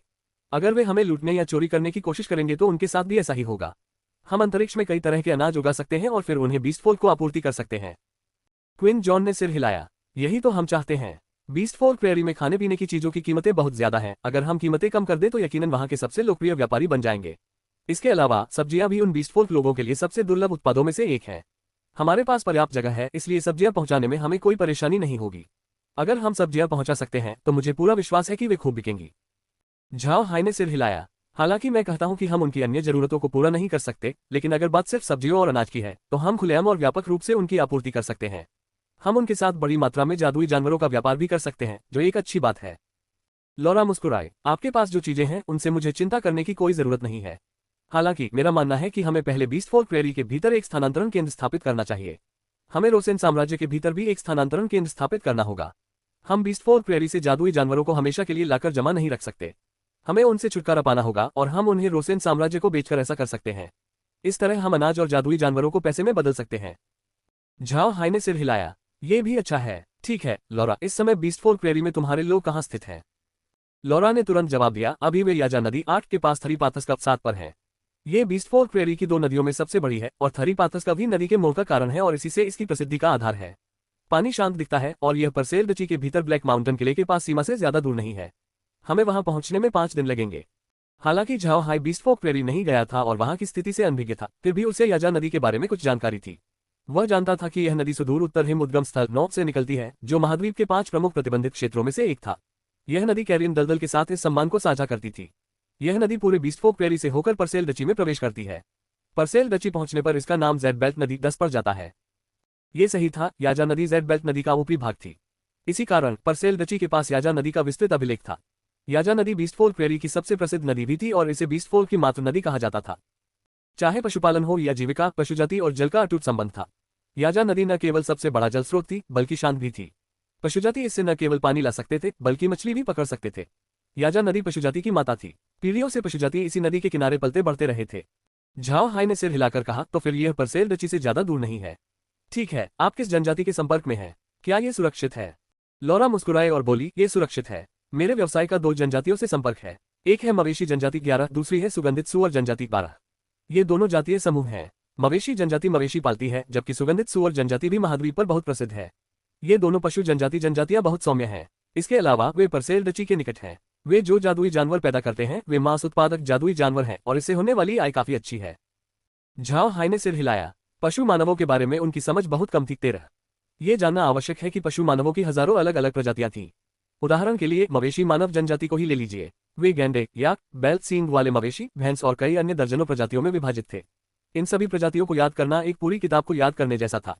झाओ हाई में उस तरह की क्षमता नहीं थी। 14 झाओ हाई ने सिर हिलाते हुए कहा, पहले हम थरी पाथस कव देखने जाएंगे, फिर हम बीस्ट फोर्क प्रेरी की ओर आगे बढ़ेंगे। चूंकि बीस्ट फोर्क प्रेरी बहुत बड़ा है, इसलिए हमें स्थानांतरण बिंदु स्थापित करने के लिए एक उपयुक्त स्थान खोजना होगा। ये किसी ऐसे क्षेत्र के पास होना चाहिए जहां कोई बड़ी जनजाति रहती हो। लौरा ने कुछ देर सोचा, फिर उसकी आंखें चमक उठी। मुझे एक जगह का ख्याल आया।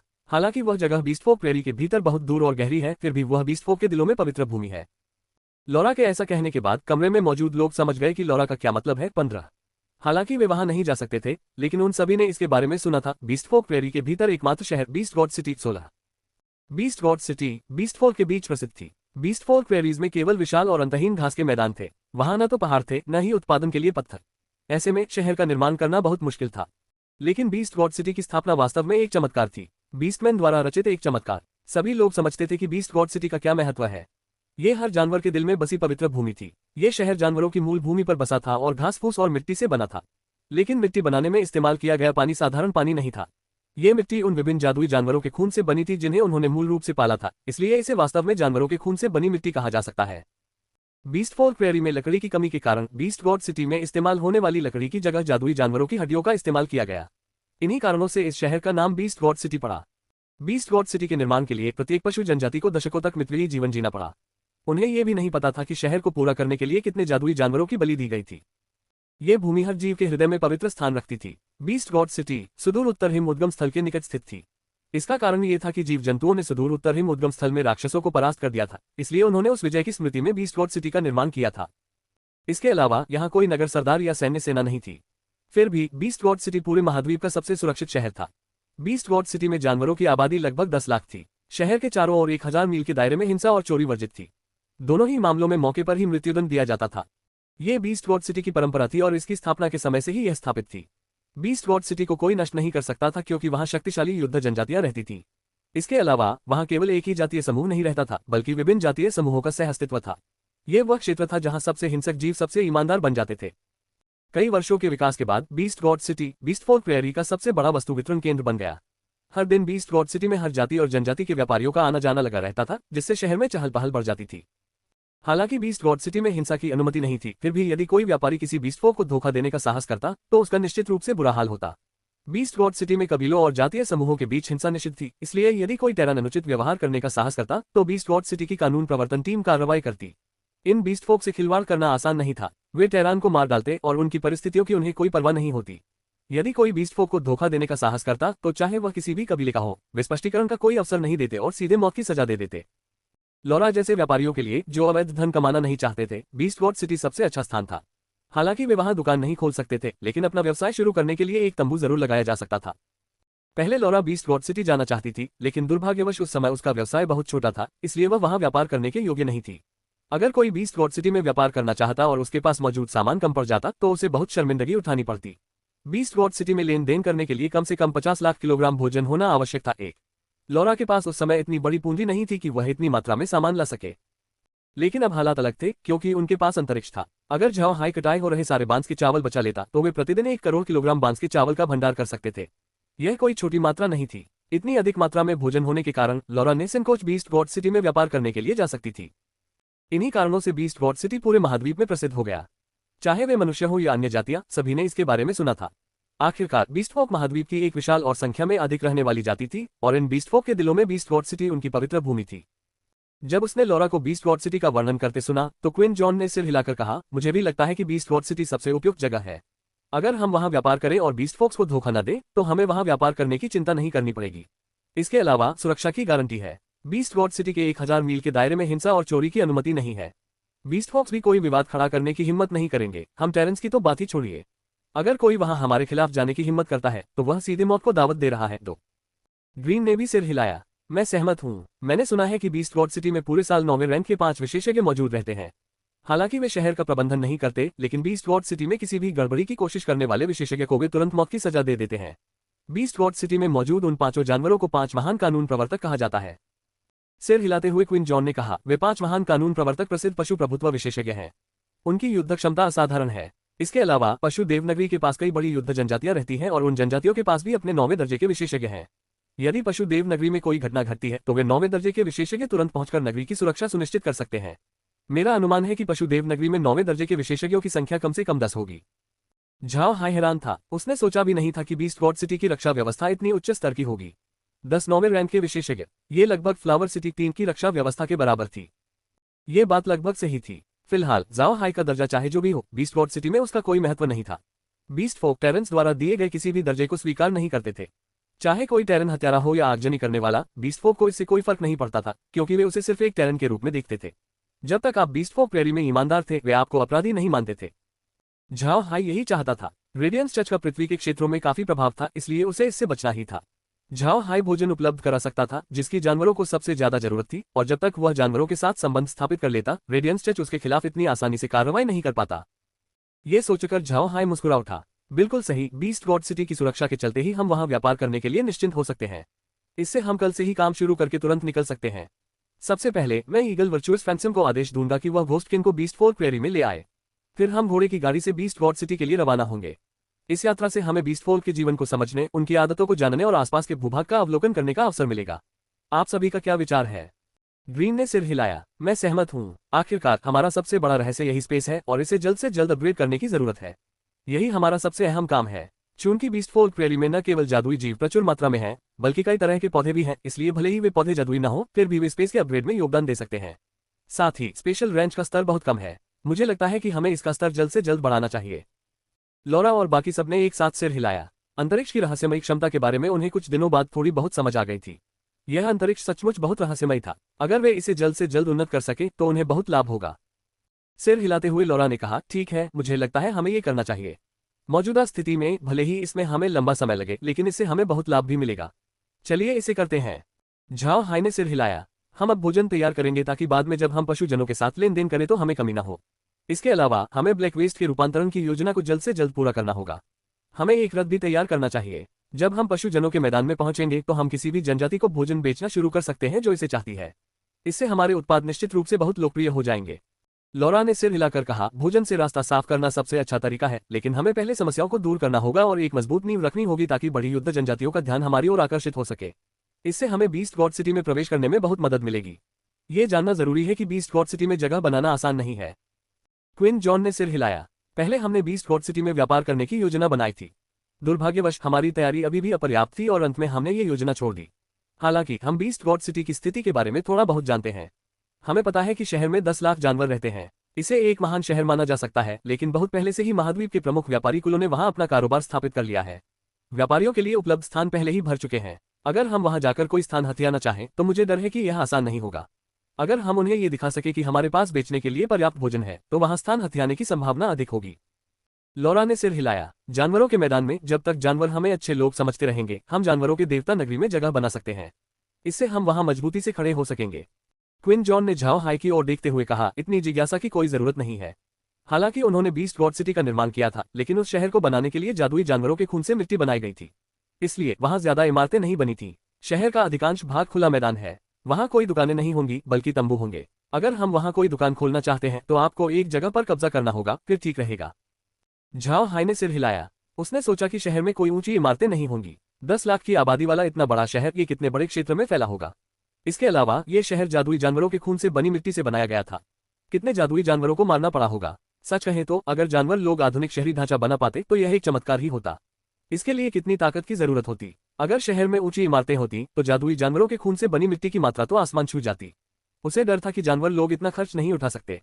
इस विचार से झाओ हाई की आंखें चमक उठी। अंतरिक्ष में बहुत सारे फलदार पेड़ उग सकते हैं और हम इसके माध्यम से बहुत सारे पत्थर भी ला सकते हैं। बस हमें एक जगह मिल जाए तो हम लकड़ी का घर बना सकते हैं। यहाँ केवल एक ही पशुदेव नगरी है, इसलिए जब तक हम वहां पहुंचेंगे तब तक हमारे नाम अज्ञात नहीं रहेंगे। लॉरा ने सिर हिलाया। ये भी एक अच्छा विचार है। वे पशुवत लोग मामलों को बहुत सीधे तरीके से निपटाते हैं। अगर हम उनका सम्मान पाना चाहते हैं तो हमें कुछ भी छिपाना नहीं चाहिए और अपनी ताकत दिखानी ही होगी। इससे पशुवत लोगों को पता चलेगा कि हमारे पास कौशल है और इससे वे हमें महत्व देंगे। झाओ हाई ने सिर हिलाया। ठीक है, सब तय हो गया है। कायर, इसे इस तरह व्यवस्थित करो। सबसे पहले खूब सारा बांस चावल उगाओ, लेकिन फलों के तेल वाले पौधे लगाना बंद मत करना। हमें इनकी बहुत जरूरत है क्योंकि हम पहले मुख्य रूप से कम कीमत वाले उत्पाद ही बेचेंगे। कायर ने तुरंत बात मान ली और तैयारियां शुरू कर दी। चमत्कार। टिप्पणियां। इस अध्याय का अनुवाद किया गया है। कृपया रचनात्मक आलोचना और सुझावों के लिए टिप्पणी छोड़ें। धन्यवाद। अगर आपको यह उपन्यास पसंद आया हो तो कृपया लेखक का समर्थन करें। कृपया संपादक के फुटनोट्स अवश्य देखें। धन्यवाद। अध्याय 230 मैदानी क्षेत्र में। अगली सुबह झाओ हाई ने कल तय की गई योजना का पालन किया और 2 रक्त रंग के ईगलगुनी प्रेतवाद को छोड़ा और उन्हें अपनी भूत छड़ी दी। फिर उसने रक्त रंग के चीलों को आयरन वॉल किले की दिशा में उड़ने का आदेश दिया। एक आयरन वॉल किला ब्लैक वेस्ट से बहुत दूर था। अगर कोई घोड़े की गाड़ी से यात्रा करे तो वहां पहुंचने में लगभग आधा महीना लग जाएगा। घोड़े से लगभग 10 दिन लगेंगे। बेशक यह मानकर चला जा रहा है कि कोई आराम से और बिना जल्दबाजी के यात्रा कर रहा है। यह आयरन वॉल किला बीस्टफोल प्रेरी के विरुद्ध परसेल डची की रक्षा की पहली पंक्ति थी। यह परसेल डची की सबसे मजबूत रक्षात्मक पंक्ति थी और इसमें पूरे वर्ष 20,000 कुलीन बेन्यू गार्ड तैनात रहते थे। ये 20,000 कुलीन बेन्यू गार्ड गैर कुलीन बीस्टफोल्क सेना का सामना करते समय उनकी 100,000 की सेना का भी मुकाबला कर सकते थे। वे इस रक्षात्मक पंक्ति को कई दिनों तक कायम रख सकते थे। सबसे महत्वपूर्ण बात